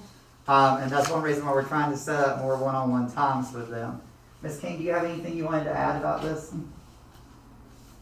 Yes, I'll briefly say that, with my students, I have been able to progress monitor with them. I have some programs that I can access them, and it has been successful with the ones I've been able to get a hold of and meet with regularly. The higher level students are able to complete their assignments and keep their grades up, while some are still struggling. So the needs is what you just touched on. There are a few that do not have the skills to access the iPad. They don't know how to. They still do not know how to download a document, how to turn one back in. They take pictures and turn the wrong documents in, so therefore they keep a continuous amount of zeros. And then some of them do not have the skills to keep up with the assignments, and they don't have the academic skills. So therefore, they need extended time with some of their assignments. And then therefore, when you're spending more time on that assignment, then they're getting further behind on other assignments that they're not completed. So, and then there are a few of the high school students who feel like they want to work at their own pace. So therefore, they can't keep up, and they get locked out of Apex. There are other classes, assignments with quizzes and stuff have been turned off, and they can't access them. So that is some things that have been going on. So, any questions? And so one thing that we are starting to work on now is that we're going to be working with technology to see if we can move some of our middle school students in particular to a technology device that might be easier for them to use. These are things that, unfortunately, as we learn, we've been learning the whole year. We didn't know what all of our issues were, and we have MacBooks in the school system that we can trade out. It's just that we didn't know exactly where our needs were, but a great modification for our EC child is to give them a piece of technology that makes them actually handle their education better, because it is different on the iPad for some of these students than having a keyboard with a regular computer. And so lastly, I know y'all are tired. And if there's no, I was just gonna say, and as far as the EC piece, because I share students with Miss Heckle and Miss King, and I just wanted to speak to the fact that we do have a few students who have been tremendously successful. We just had the iReady diagnostics, and I have seen students literally grow grade levels just in this year due to some of the things that were mentioned on the benefits of not having distractions and having that really personalized individual education. And I just wanted to speak to that for some students we serve, it is tremendously helpful. I just wanted to share that. And I can't thank Ann and Kristen both enough for the help that they have given me personally and the students that are on both of our caseloads. They're some of my most successful students because I have Ann and Kristen trailing them and being in touch with me all the time. I second that. Thank you so much. And so I think that one thing that we appreciate in Ava, just like parents get to see what we do as a school, we get to see how all these pieces fit together, but we also see when there's holes. And so this is my kind of ugly or list, and that is we need to transition to a sustainable offering. A lot of the problems that we're seeing is that we're still missing some direct supports that schools have. And tutors and volunteers would be great. A counselor dedicated to helping us with the virtual staff. Resource teachers to help expand our offerings. Technology support for delivering programs and communications, which we're working on with the tech. Reliable working internet throughout this county would be great. And a supply budget, Apple Pencils for our AVA students. We need more professional development for teaching virtual. We've ordered Elmos. They got put on back order because every school system, I think, ordered Elmos. And so we've ordered ours, and they've already been paid for, and we're just waiting. And then tech for teachers. I do not go where the path may lead, go instead where there's no path and leave a trail. And that's been pretty much what I feel like we've been doing. And so if anyone had told me when I started teaching in 91 that it would be 30 plus years I'd still be at this and I'd be running a virtual school for Avery County in the rural mountains of North Carolina, I'd say you're crazy. But anyway, thank you for your time. We gave you the good, the bad, and the ugly. That's what you asked for. We try not to sugarcoat it. These are words from our teachers. I can tell you that sending back the kids to face-to-face motivated kids to prove to schools. We've had a lot of success. I'm going to throw this out with kids who desperately wanted to stay virtual because grandma's on oxygen or for these legitimate reasons. And we were able to put these kids under contracts, and we have seen big improvement in their behavior because we are making them hit that. So I'm sorry this took so long. I was just trying to get it. Do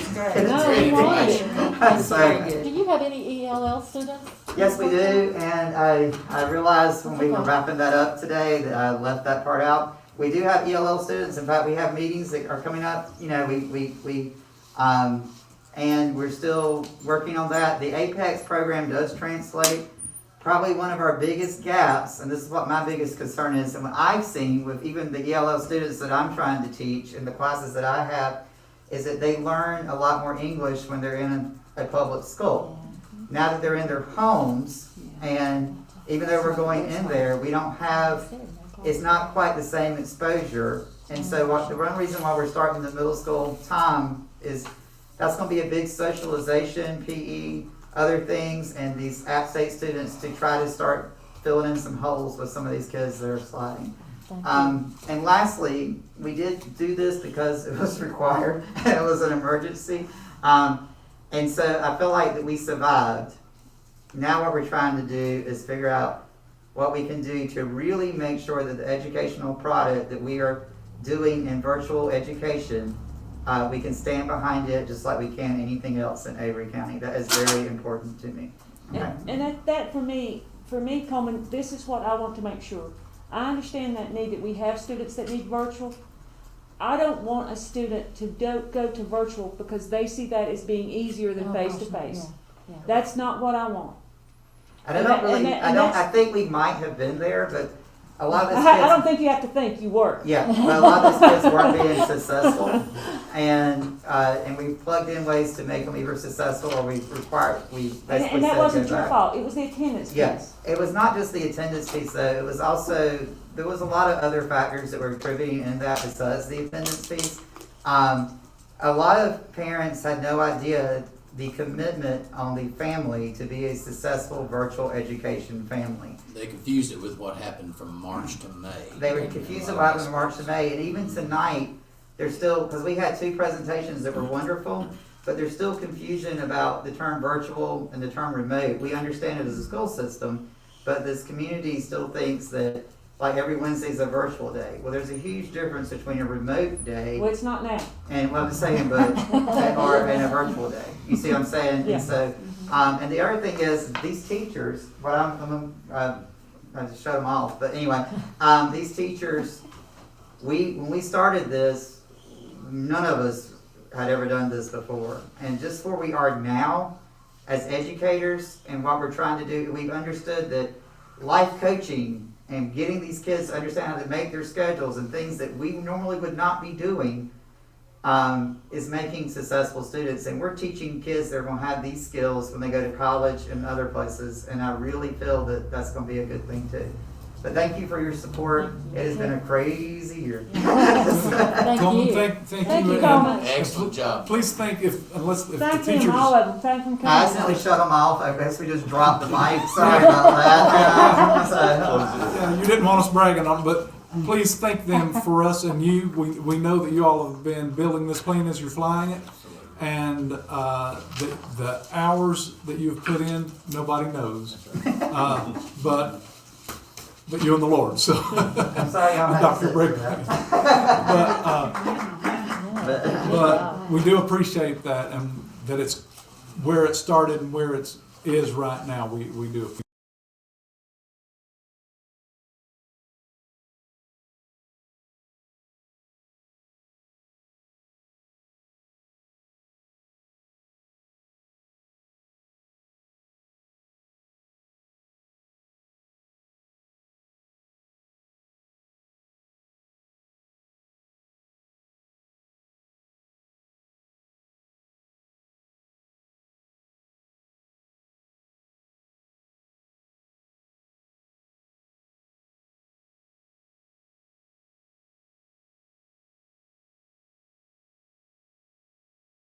I'm gonna write several cards because one parent today was just so, I mean, they couldn't say enough, so thank you. thank you. Y'all have a good. All right, I'll know they're here. Okay. We just got a couple more. Next, we have important dates. It's a regular monthly meeting, which will be 4 weeks from tonight, March 9th. And next, we have our under 21st Century Systems. We have 4 policies for second reading that we've gone over. We'll need to take action on. I recommend the board approve the policies as presented, and we'll let answer any questions. Thank you. Could I have a motion for approval? I'll make a motion to approve. Could I have a second? I'll second. Thank you. Do I have any discussion, questions, comments on any of those policies? All in favor? Aye. Thank you. And next we have our high school construction update. Rod, welcome. And we have our folks Good from evening. branch 2. Thanks. That is impressive. I have a couple of daughters that are living through that too, so it's, I mean, your heart goes out to them. So, no, good evening to you.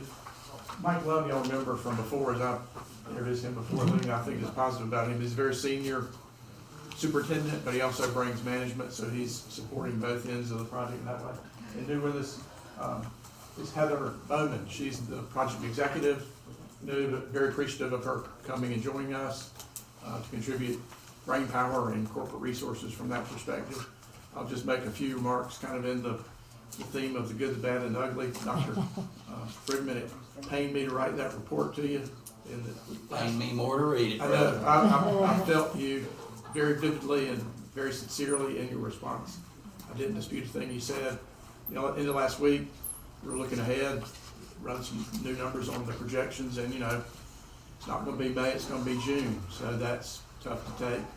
On a positive note, the pieces out of that report is we're very thankful that the back half of the slope roof has the ice and water shield membrane on it. There's a third on the front. To me, the most positive thing, the masons, the stonework there, if y'all saw the pictures, it really warms your heart. It's taken a while to get there, but it's the quality of that work is very good. And so, anyway, I'll let them speak to what needs to happen. Wow, if we could have today, over the next several days, so we can get the rest of that ice and water shield on the roof, and for those masons to finish up, then there's hope that we could get temporary dry in. So, anyway, I'll let Mike and Heather speak now in terms of their, they rolled up their sleeves. They're going to be scrutinizing schedule again and again to be as confident as we can until we get temporary dry in on a confident occupancy date. And then we have our next progress meeting on Thursday, which we're looking forward to. So, anyway.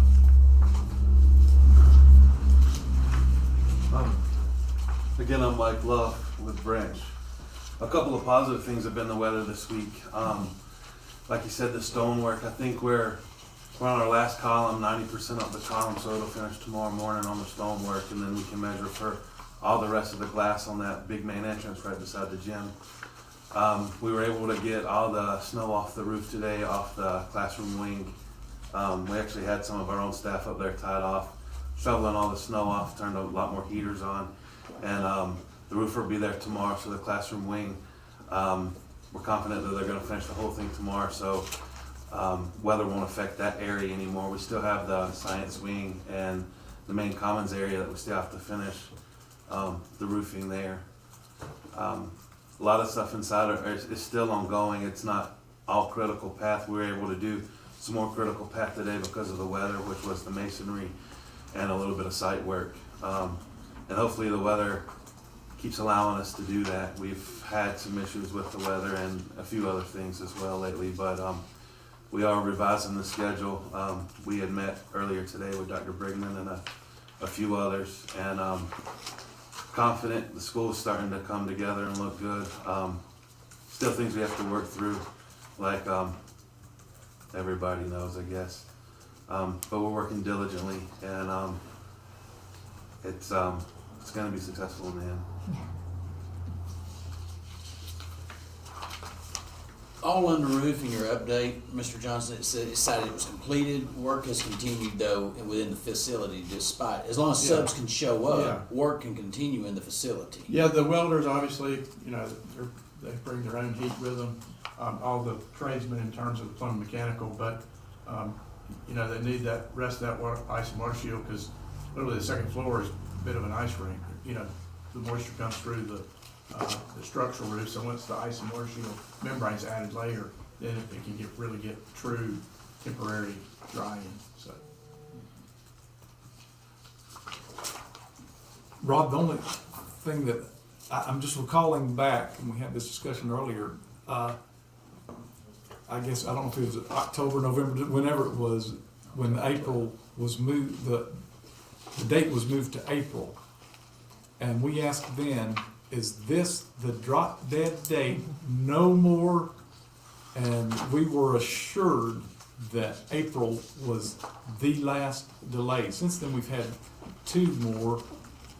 Our concern is we want these students to be in that building come August.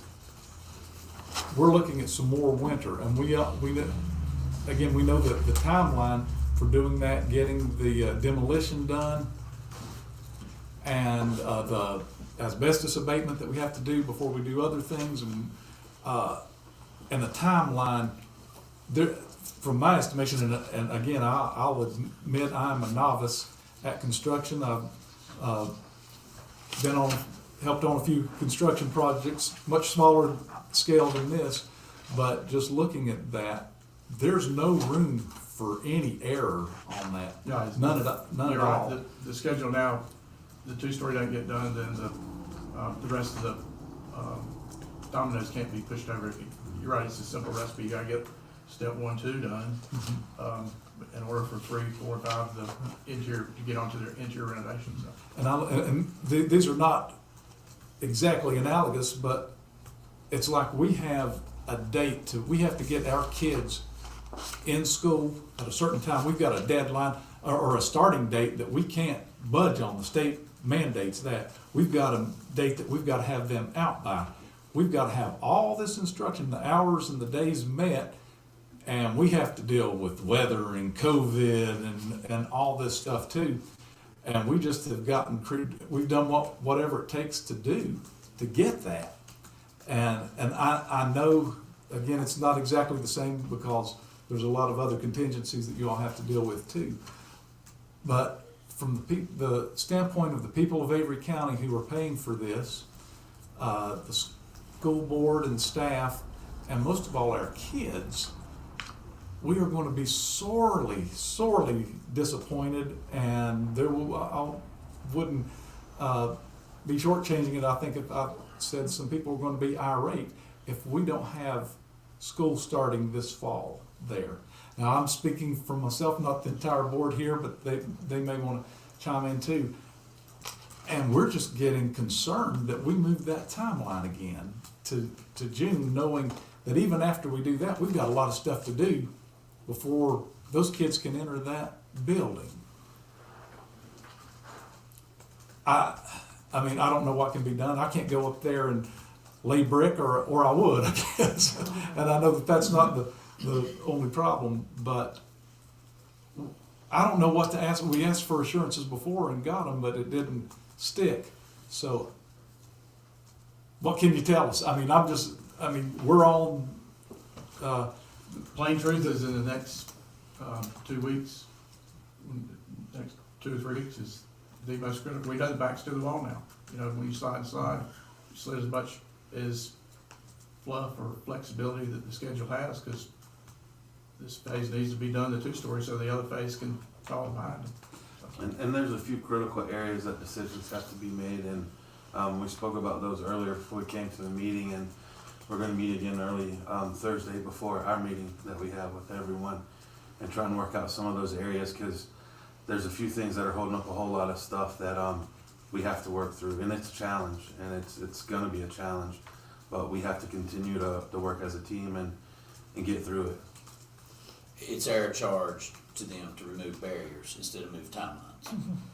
That's what's got to happen, because we've reached a sense of urgency, and you very eloquently said what needs to be said about this moving timeline and the frustration, because it makes us all look like we're confused.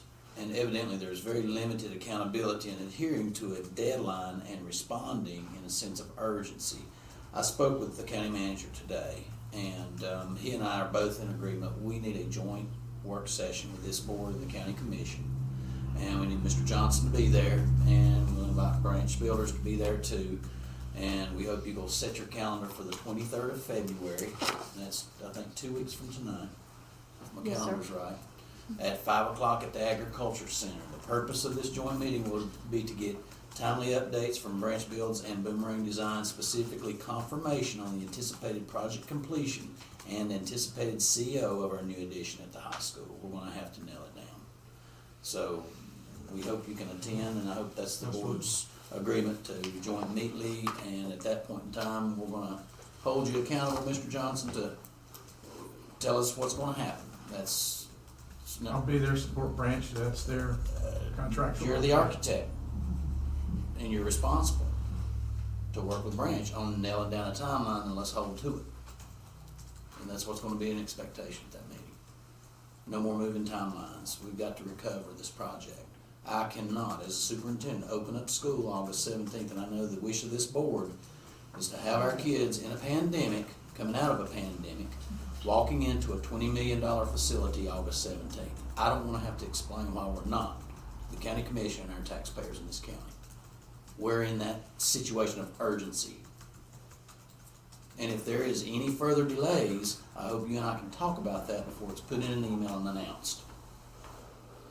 Okay? Understand. So It 23rd pains will be our next work session. everyone associated with the project. I can just tell you that very sincerely. I'm very proud of the design, but it's a complex building, and there's been a lot of factors, but we don't look back. We've got to look clearly ahead, because the water's already under the bridge and what's behind us. We've got to look positively at how to get. I just don't want the water to come back. I just have one question, and this just because I came in later than the others.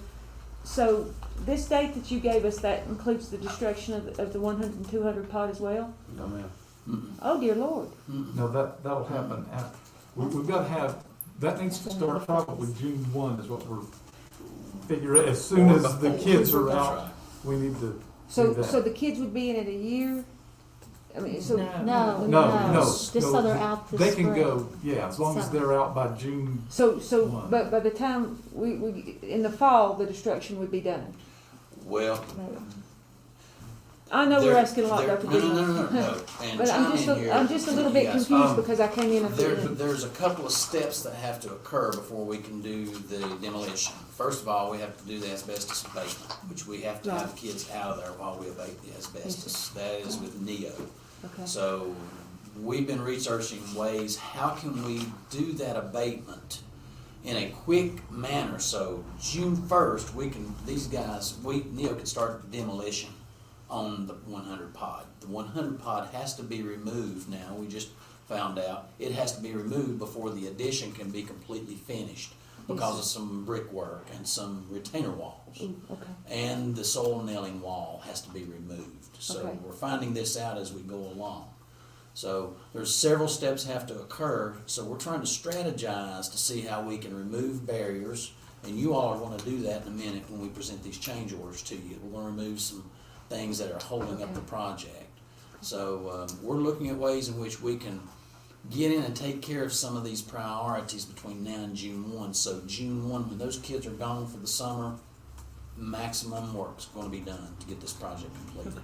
Thank you, Johnny, since I was coming late. Oh, no, that's And good. chime in. Good question. That was Good perfect, question. that's Yeah. exactly. Yeah, you were spot on it. Okay. Ruth, at the bottom of that recent report, in other words, the two-story building's gotta get occupied so that the admin people can vacate into the new building. Dr. Brickman said then the 100, 200 have to be abated prior to it being But demolished. I guess, so when the children come back in August and that building's gonna be ready, the 100, 200 pod's gone. That would In be August, the- yes, that's true. It'll be the hope, but 100 for sure. Do you promise? All the buildings, as long as we can get the abatement done and get in there, yes, the buildings will be gone. Okay, that was just my, okay. Thank you, I'm sorry, guys, I wasn't trying to run out. Perfect. Okay, Any other questions or Thank you, comments John. for? You say it Heather was at Lockwood? the agriculture center? the Yes, sir, 23rd? February 23rd, 5 I'll, o'clock. I'll send Excellent. you an invite when we get it Yeah. confirmed with the Can you put an commission. address in it? I don't know where. Yeah, it's right up the road, yeah. All right. Okay. Get everybody together. Hopefully we'll Thank get you back for soon. waiting around Thank too. you. I know We'll you've get got back a soon. 2.5 hour drive. Yes, ma'am. And both of you have long drives. Thank you. While I'm waiting. Thank you. Thank y'all very much. I get my number 2 to y'all too. Thank y'all. Thank you. You follow a different range. Yeah, I'm all the time.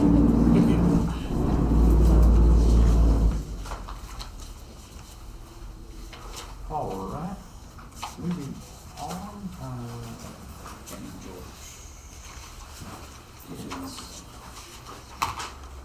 Okay. Speaking of, we have some change orders for the high school project, and Jeff is going to present those to us. All right, I'll try to go through this as painlessly as possible. Our lead architect, Pierre, got with me after our last construction meeting a week and a half ago and brought to me 5 change orders that are for your consideration tonight.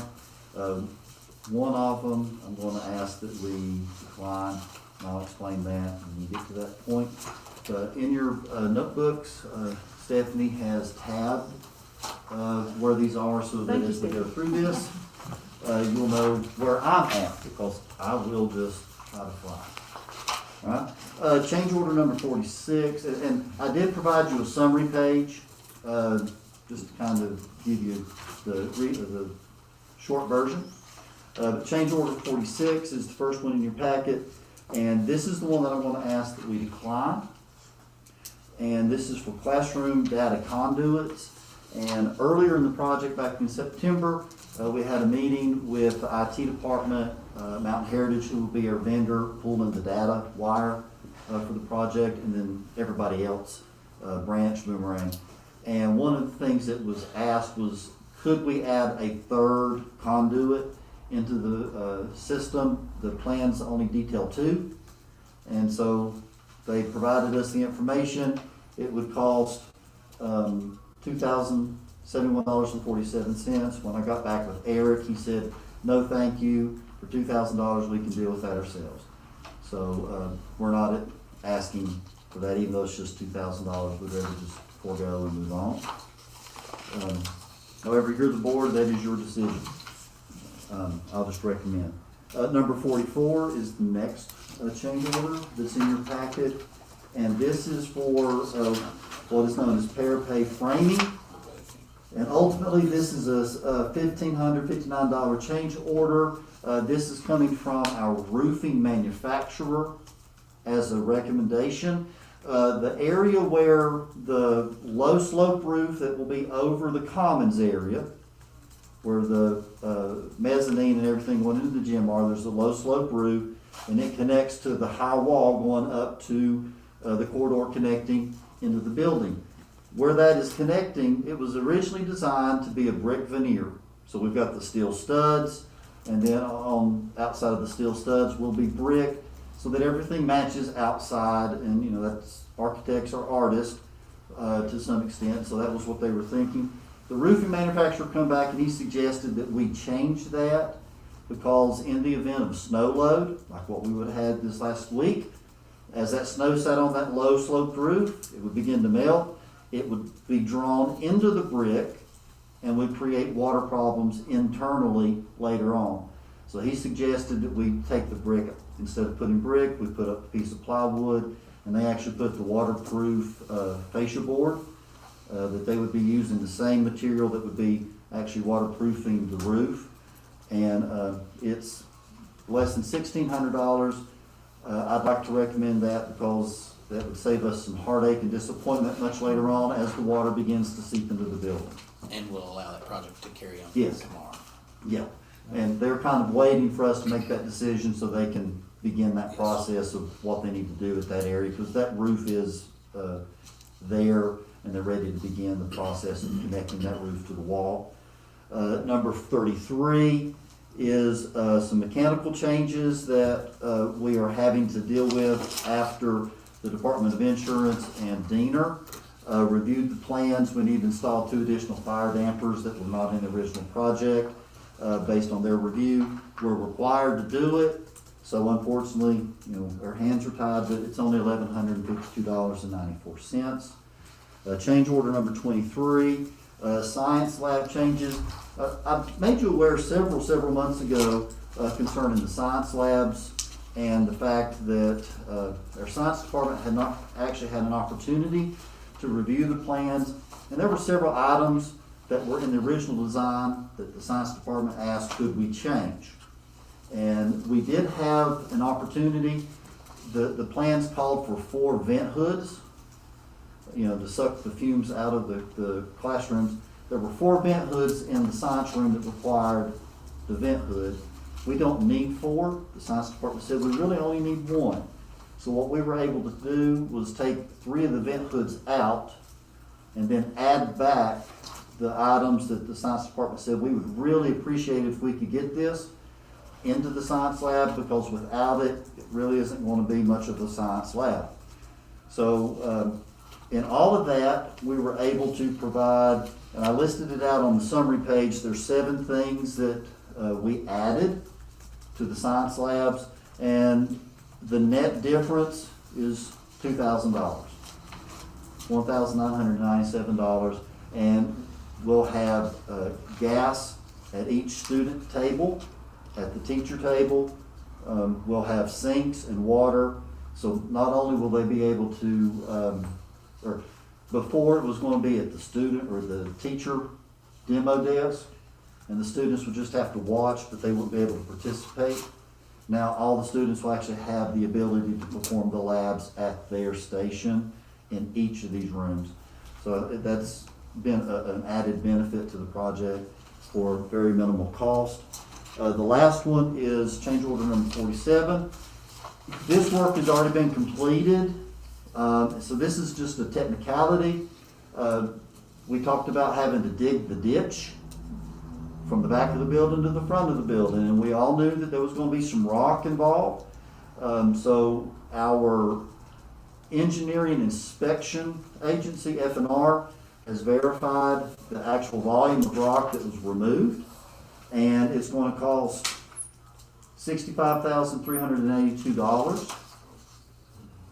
And again, that work has already been completed. However, this is not an addition to the cost of the project, because we already have a line item in the budget for rock removal. It's just, it's sitting in one line, and they need to apply a change order to be able to move that money from that contingency line into a pot of money that they can actually draw down payment from. Does that make sense? Mm-hmm. Which is why there's no fees or percentages attached to it. Exactly. Yeah, it's just straight up cubic volume at a cost per cubic volume at $65,000. And the money is already there. We do not have to go back to the county and say, we've spent all the contingency, because we have contingencies in place specifically for rock removal. And there is still quite a bit of money remaining in that line, so, which we will probably need to access again when they start cutting down the upper parking lot after they demo the 100 and 200 pot and they begin doing the grading up there. Because again, that's where the ditch is, and it was rocking the ditch. There's gonna be rock in the parking lot as well, so it's on the lower end, so there's not as much in that area, and there's very little grading on the upper end, so. Okay. All right, thanks, Jeff. Could I have a motion for approval of the change orders as presented? I'd like to, all except for, change order number 46. Mr. James has recommended that we not approve that one. I'll second. Right, yeah, as presented, yes, yes. I'll second. Okay, thank you. Any discussion, comments? The only comment I'd have, if we get any, change orders in, and I think we do this, and if they give them to us before our meeting, poll us, and because we don't want anything holding this up. The minute you get them, start polling us. Well, thank you for saying that, because I was actually going to, my next item was to discuss that. I'm waiting on two right now that they've not been able to process and provide the paperwork officially. One of those is detrimental to the project. It's to deal with drainage. And right now we're in a position where we need to move forward with some aspects of the project to get water and snow off of that site. So as soon as that information comes in, we will provide that on to you so that we can get approval. Let me back up. I said the minute, actually run it through our council, through. And that is the process. When as soon as the architect sends it to me, I coordinate an opportunity to conference with John Henning at Chris Campbell's office. We go through the whole packet, and if there's no questions, then we'll bring it to you. If there are questions, we'll send it back to the architect for resolve. That'll be great. We won't let them blame us for sitting on anything.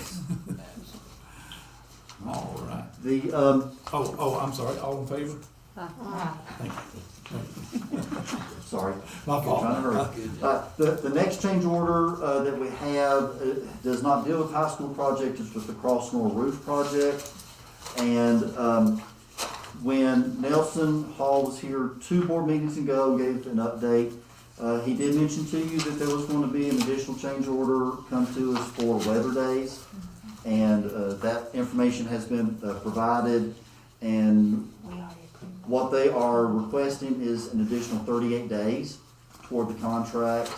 I believe it's within reason based on the winter weather that we've experienced. I've looked over it and everything looks appropriate, so I just ask for your blessing on that officially. Did that cost us anything extra? No. Okay. Make a motion to approve that change order for the roofing.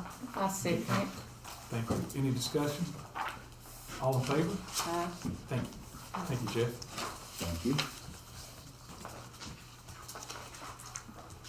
Okay. Next, we'll move to our capital outlay maintenance updates. Jeff? I've provided you the most recent version of capital outlay project. Again, we're kind of just in a holding pattern with the projects. The majority of the projects have been complete.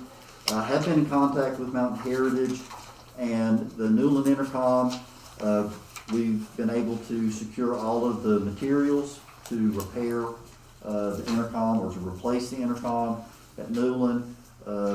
They expect to have that project completed by March 15th. The camera system at Newland is being replaced. There's still a few more additional items that they need to add to completely check that project off.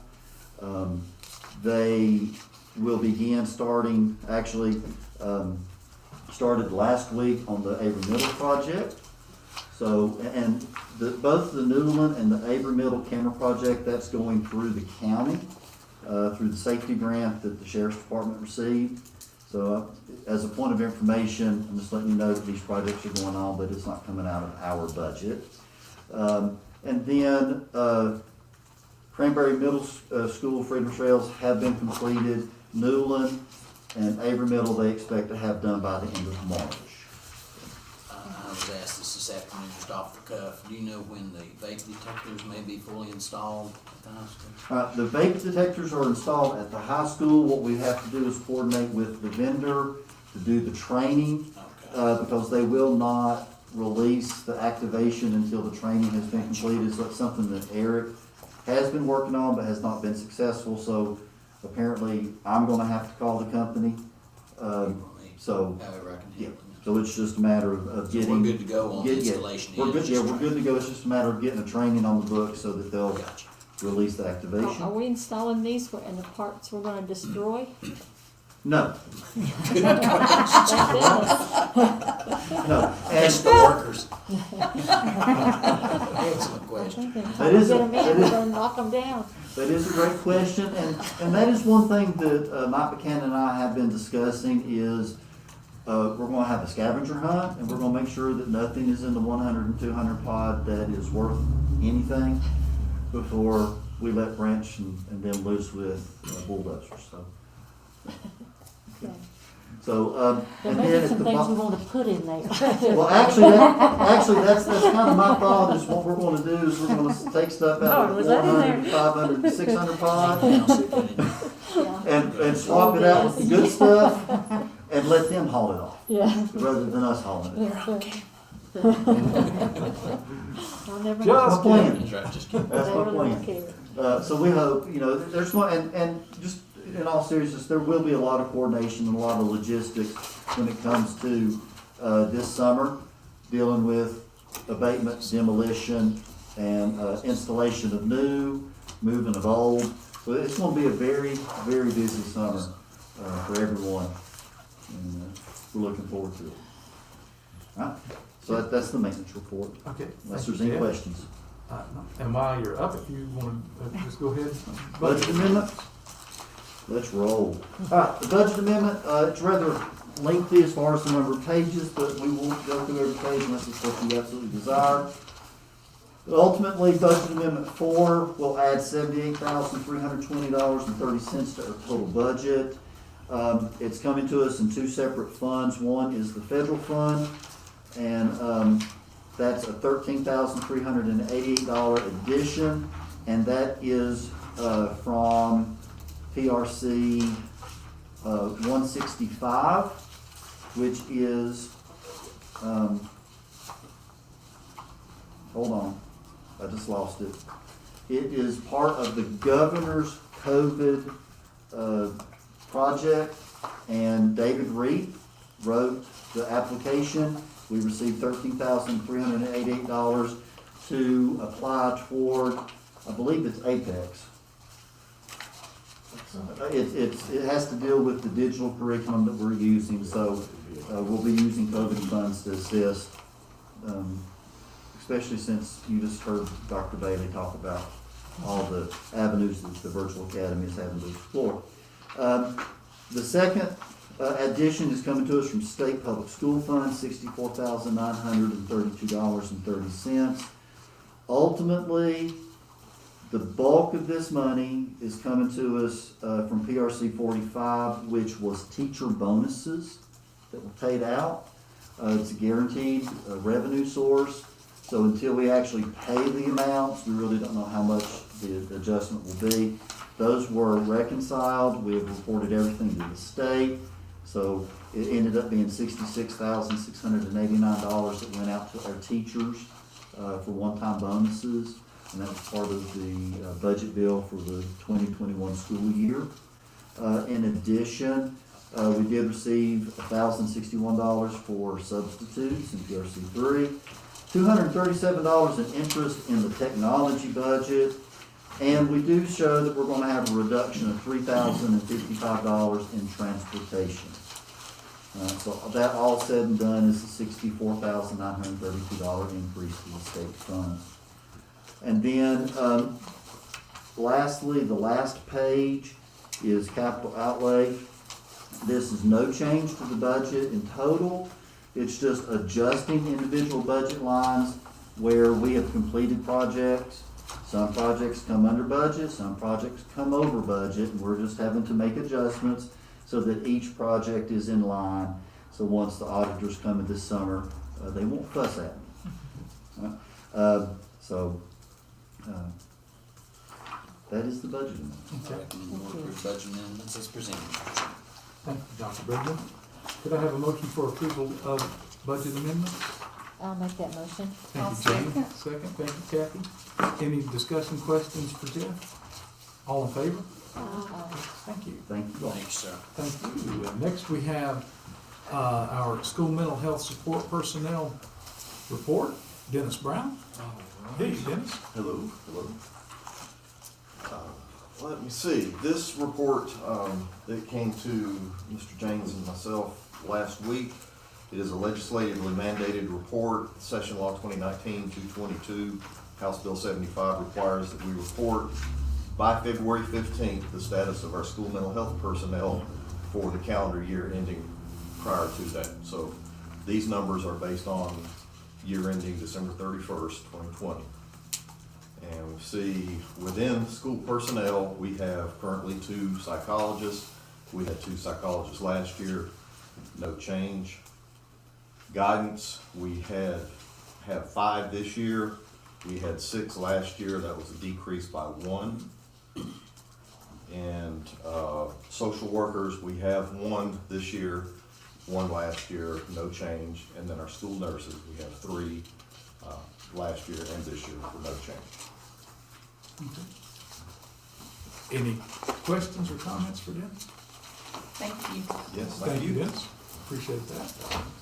All right. And moving on, Jeff, you're back up with our 2021-2022 school calendar update. So last month we discussed the upcoming calendar. We tabled it, waiting for some additional information. Hopefully from the General Assembly. That has not happened as of yet. But just to give you a report, I have heard back from 6 of our schools after sending out basically a request to verify that they have reviewed draft A, draft B. They've talked to staff, parents, and the community.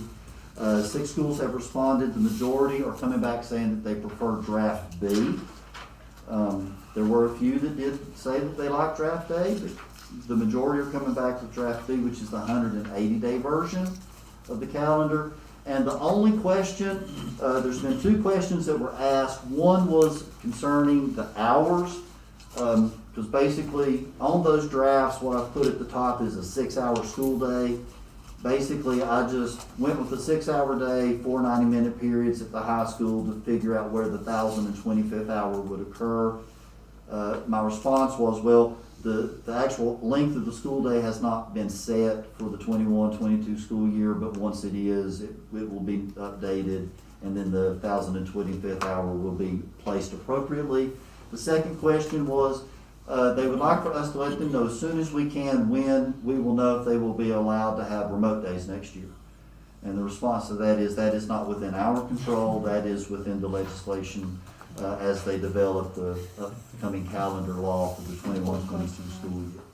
So We would like to have that flexibility. I have a question. Our elementaries go different amounts of time, not right now, but on a regular year. Mhm. Why do we not have them consistent? Why are they not consistently the same amount of time? Because if time means that we have to go by the lowest amount of time, correct? We do. So, I'm not the person to answer that, because I don't set those times. I just ask for them to report back to me what their bell times are. So that would be a question of the principals and when the bell times are set and who actually makes the final decision. I will say I know at Newland's bell time has to be determined based on when the high school releases versus when Avery Middle releases, because since we share buses for those 3 schools, Newland has to let out at least 10 to 15 minutes before Avery Middle. Avery Middle has to let out at least 10 to 15 minutes before Avery High. Otherwise, Newland is in gridlock and. but Newland starts 30 minutes earlier than everyone else too, to accommodate that, don't they? At some point they did. They're not doing that as early as they once were. Not now, but Not I mean now, on a yeah. regular year without COVID So- problems to deal with. But like I said, I'm I've not. had that question asked of me and I thought, well, I'll just ask. Yeah. I don't know. that's just something we'd have to address to the principals when we meet with them in administration. So what is the shortest time? You do know that? Right now, it's 6 hours and 15 minutes. That's right now. Right now? Yeah. And last year, it was 6 hours and 20 minutes. That was the shortest day last year. What was the longest day? You know? Avery Middle, right at 7 hours. It was like 6.85. Yeah. It was right at 9. Right at 7. It was almost. Slave driver. It was almost to the point where I needed to sit down with Miss Shirley and have a conversation about it. You know. Well, we had our time in before the pandemic. That's right. They promoted Christmas. Yeah. But that is a good question, and again, it's one that it's not my purview. But it would affect the calendar based, the length of the day would affect the 1,025 hours. It very well would. Set. And traditionally, the high school was the day that set the calendar because we were going on 4 90-minute periods, and so it's always traditionally been a 6-hour day based on that. And then the high school did some things to change that and added some time. Actually added a smart lunch.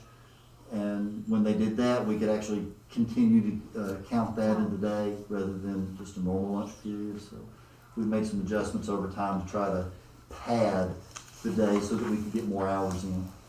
Okay, thank you. I anticipate there'll be changes to the 21-22 calendar all the way up to probably till August. So we're going to be very flexible with it right now. See what happens. The calendars have been posted on the website. They are marked as draft. So that information is out there. The committees have it. The principals have it. So we've done as much as we feel like we can right now to get the information out to the public. I'm sure that the only thing the public is wanting to know is when will an official decision be made. And that's just something that we're waiting to see what happens. Thank you. Thank you. Thank you, Jeff. Hurry up and wait. Yeah, that's right. And next, and finally, we have our surplus band equipment. A few months ago, Josh Mitchell, one of our band teachers, approached me with a question about band equipment. We do own quite a few instruments that we have purchased through various sources over years, and we have several that are beginning to be beyond repair. They're not usable, they're not playable, whether it's because they're too old and the parts to repair them are no longer available. And he was asking me if there was, what options were out there. So I just decided that what we probably could do is use the same basic method that we had with our technology program when we ventured into a one-to-one. And I asked him if he could just get me just a master list of all the instruments that we have. And what we would do is we'd bring them to the board and we'd ask you to declare all of these instruments as surplus. And then at that point, when they are surplus, we can then begin the process of a negotiated sale, a private sale, or a trade-in, as long as you have declared them as surplus. What he would like to be able to do, which is the same thing we did with the technology program, we turn them in, we get cash for them, they can take the cash, and then the ones that are repairable can be repaired. If they get enough revenue to maybe purchase a new flute or a new trumpet or a sousaphone, then they could do that. I did inquire of him, just for your information. We have about, of this list, there's about 12 to 15 that meet the category of they are beyond repair. So that would be the initial, about a dozen or so of these instruments we would turn into a company that what they do is they purchase used band equipment. They will do what they need to make them playable, then they'll turn around and sell them to basically in third world country. Jeff, I'm sorry to interrupt you, but these are all the instruments we have, right? Yes. Are you asking us to surplus all and then they'll just deal with them as they need to? As they wear out, as they break, as something occurs and it's like this instrument just does not serve a purpose for Avery County Schools, then we can go ahead and move at that point in time to swap it out, trade it in, do whatever is necessary without having to come back to the board and them have to wait another month or so. It's something, again, it's the same process that we did with the technology program. We took every MacBook, every iPad, we declared Smart surplus. boards. And he's gonna give us an annual update on the replacement cycle, what's been replaced and Yes, what's not. and then Because what, Sue's phone's exactly, then what he'll do is once the initial 12 are surplus and sold, we'll get that information, we'll be able to update you and say, there were 12 instruments, these are the 12 instruments that we have crossed off the list now. And the money has been used to repair, 5 flutes or whatever. Is there a need for instruments? I mean, I don't think there's a need for trumpets. Boy, we've got a bunch of trumpets. That's a good question, Mr. Green, and I asked Josh, and right now, we have about $3,800 worth of repairs that need to happen on this list. He said he's got a quote, and it would take $3,800 to repair the instruments that are salvageable. I asked him about new equipment, and he said, we have never been in a position where a child who was not able to rent an instrument, because traditionally the process is you enroll in band, you're given the information, and your parents rent an instrument for you. Or I guess they could choose to buy an instrument for you.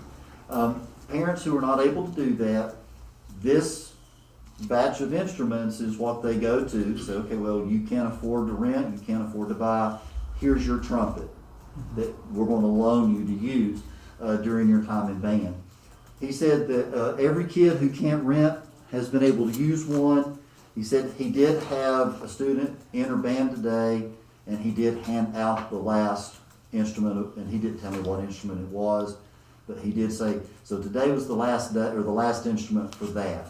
He said, he said they are beginning to get to that point where they have enough that's in disarray or beyond repair that, if we have a surge of students coming into band, we might have that instance. Did he say how many? I mean, there's enough instruments on this list for every kid in band and football team too, I think. Like 125 or 30, I was trying to count them. Is that what it is? A lot of them.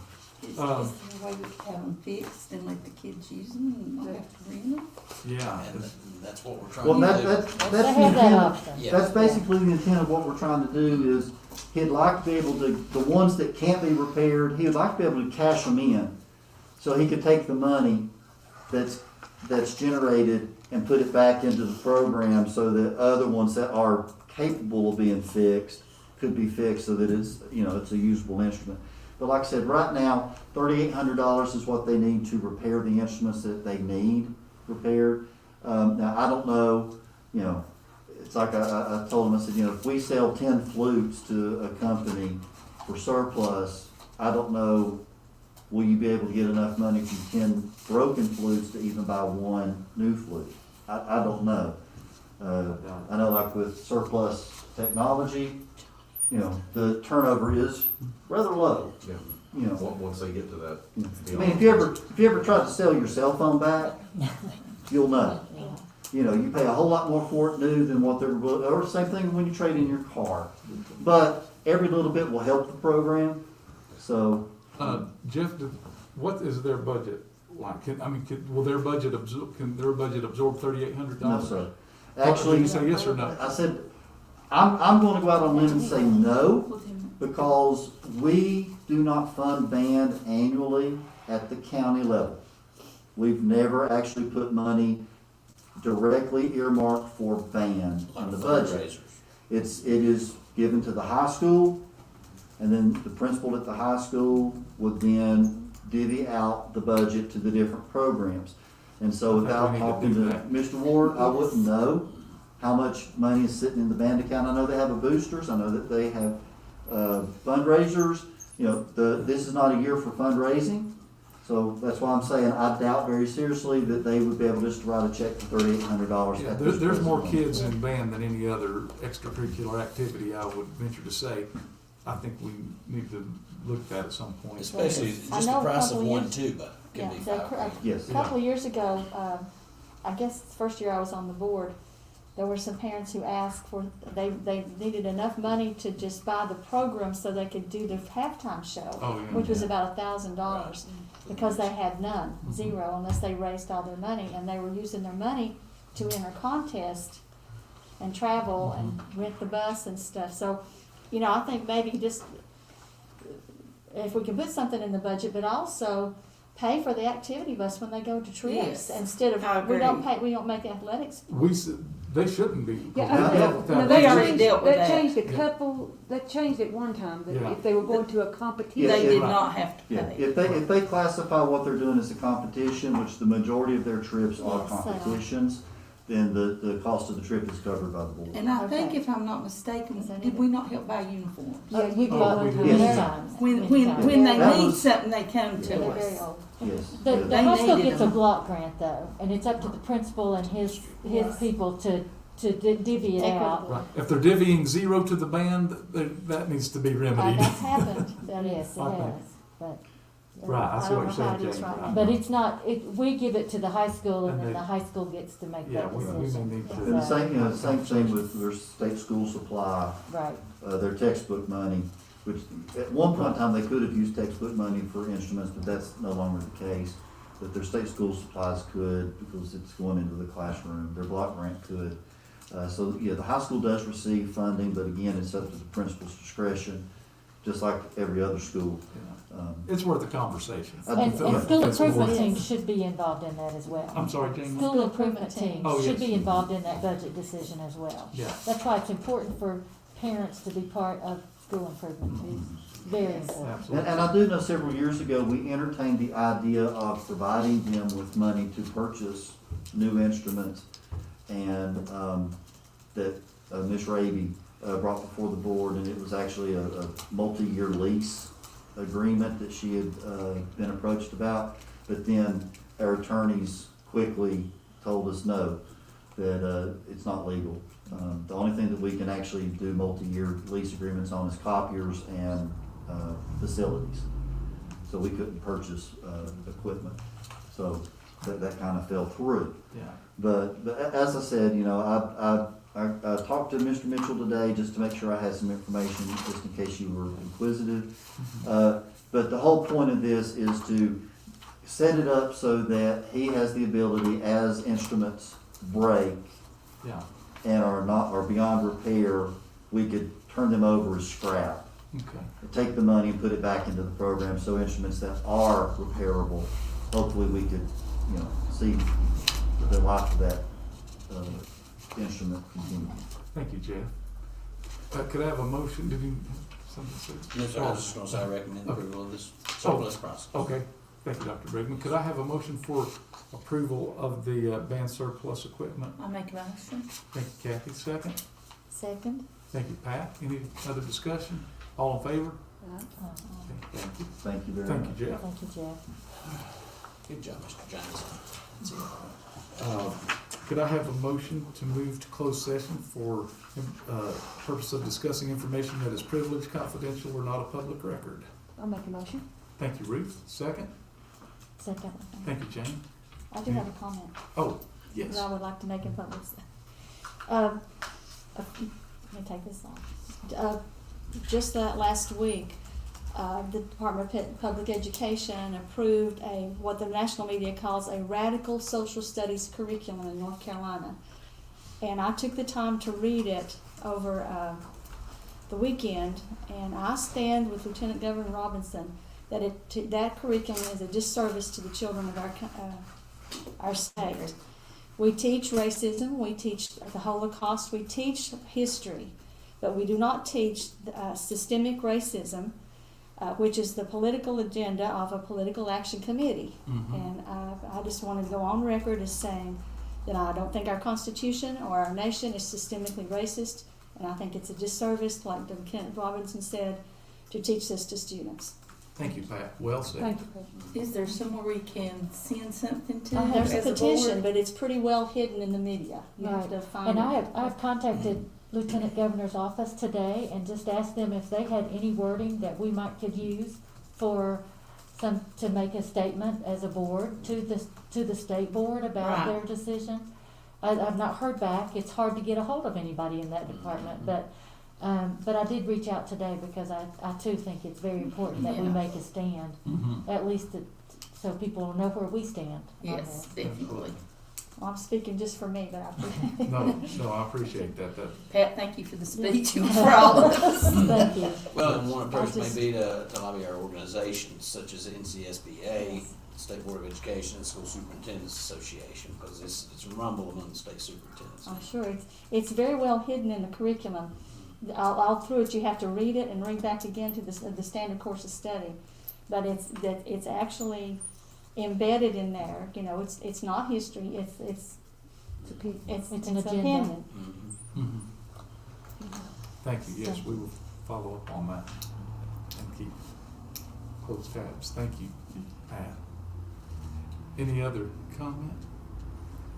Before we sign off, I just want to reiterate, we will have a regular school tomorrow, weather pending. I've been getting updates regarding weather forecasts right now. So, weather pending, it will be a normal school day tomorrow with in-class instruction for all children with the exception of the AVA kids. I look forward to having kids back with us again tomorrow, Thursday and Friday, and all week next week. I applaud this Board of Education for standing firm about getting kids back in school. That's the best place for kids to be, and teachers. And the best place for our families to have kids is in school. So I applaud you. You folks have been adamant and courageous to stay the course with keeping kids in school, and it's a pleasure to work with this board that has that best interest of students in your focus. Well, I appreciate the governor for allowing, Yes. actually following the science and saying Yes. that we can do this. And Director Cohen with the And Department of Dr. Health and Cohen, Human huh? Services, she did an about face and recognized it as well, so we applaud both of those. Well, they're learning like Coleman is. That's right. They're leaving a trail. Amen. That's right. And thank you, It's Dr. not Whitney. happening fast enough. That's right. Thank you for keeping on top of it and for the recommendation to do that as well. So Yes, sir. I'm excited. Now, let me go back to our motion. I make the motion. Motion for That's band good. surplus. No, we done done that. that. It's going to be closed. We never did take a vote on it. Oh, No, cause, Yeah, Pat was Kathy making and it. Kathy and We Pat. did. Huh? yeah, we did. Kathy I was did. first and Pat was second. And then we all voted. Okay, I remember we didn't, okay. We didn't vote to go into closed session. I Yeah. thought we Yeah, we did. did. I didn't ask. Yeah, I know we asked for we had a first and a second, but we didn't yeah, she vote. wanted to make that. Oh, gotcha. Yeah, so we didn't actually vote because Pat wanted to make the comment. Yeah, we did. So could I have all in favor of Benjamin? Aye. Thank you. I knew it would be, but just to make it official. I'm not. Oh yeah, that's what it was for the, It was for closed session. for closed session. That's what it was for, closed session. All in favor of closed session? Thank you, everybody and everybody in the audience. Goodness gracious. Okay. With that, we'll move to closed session. Thank you, everybody, for joining us online, and we look forward to seeing you next month. Thank you, Luke.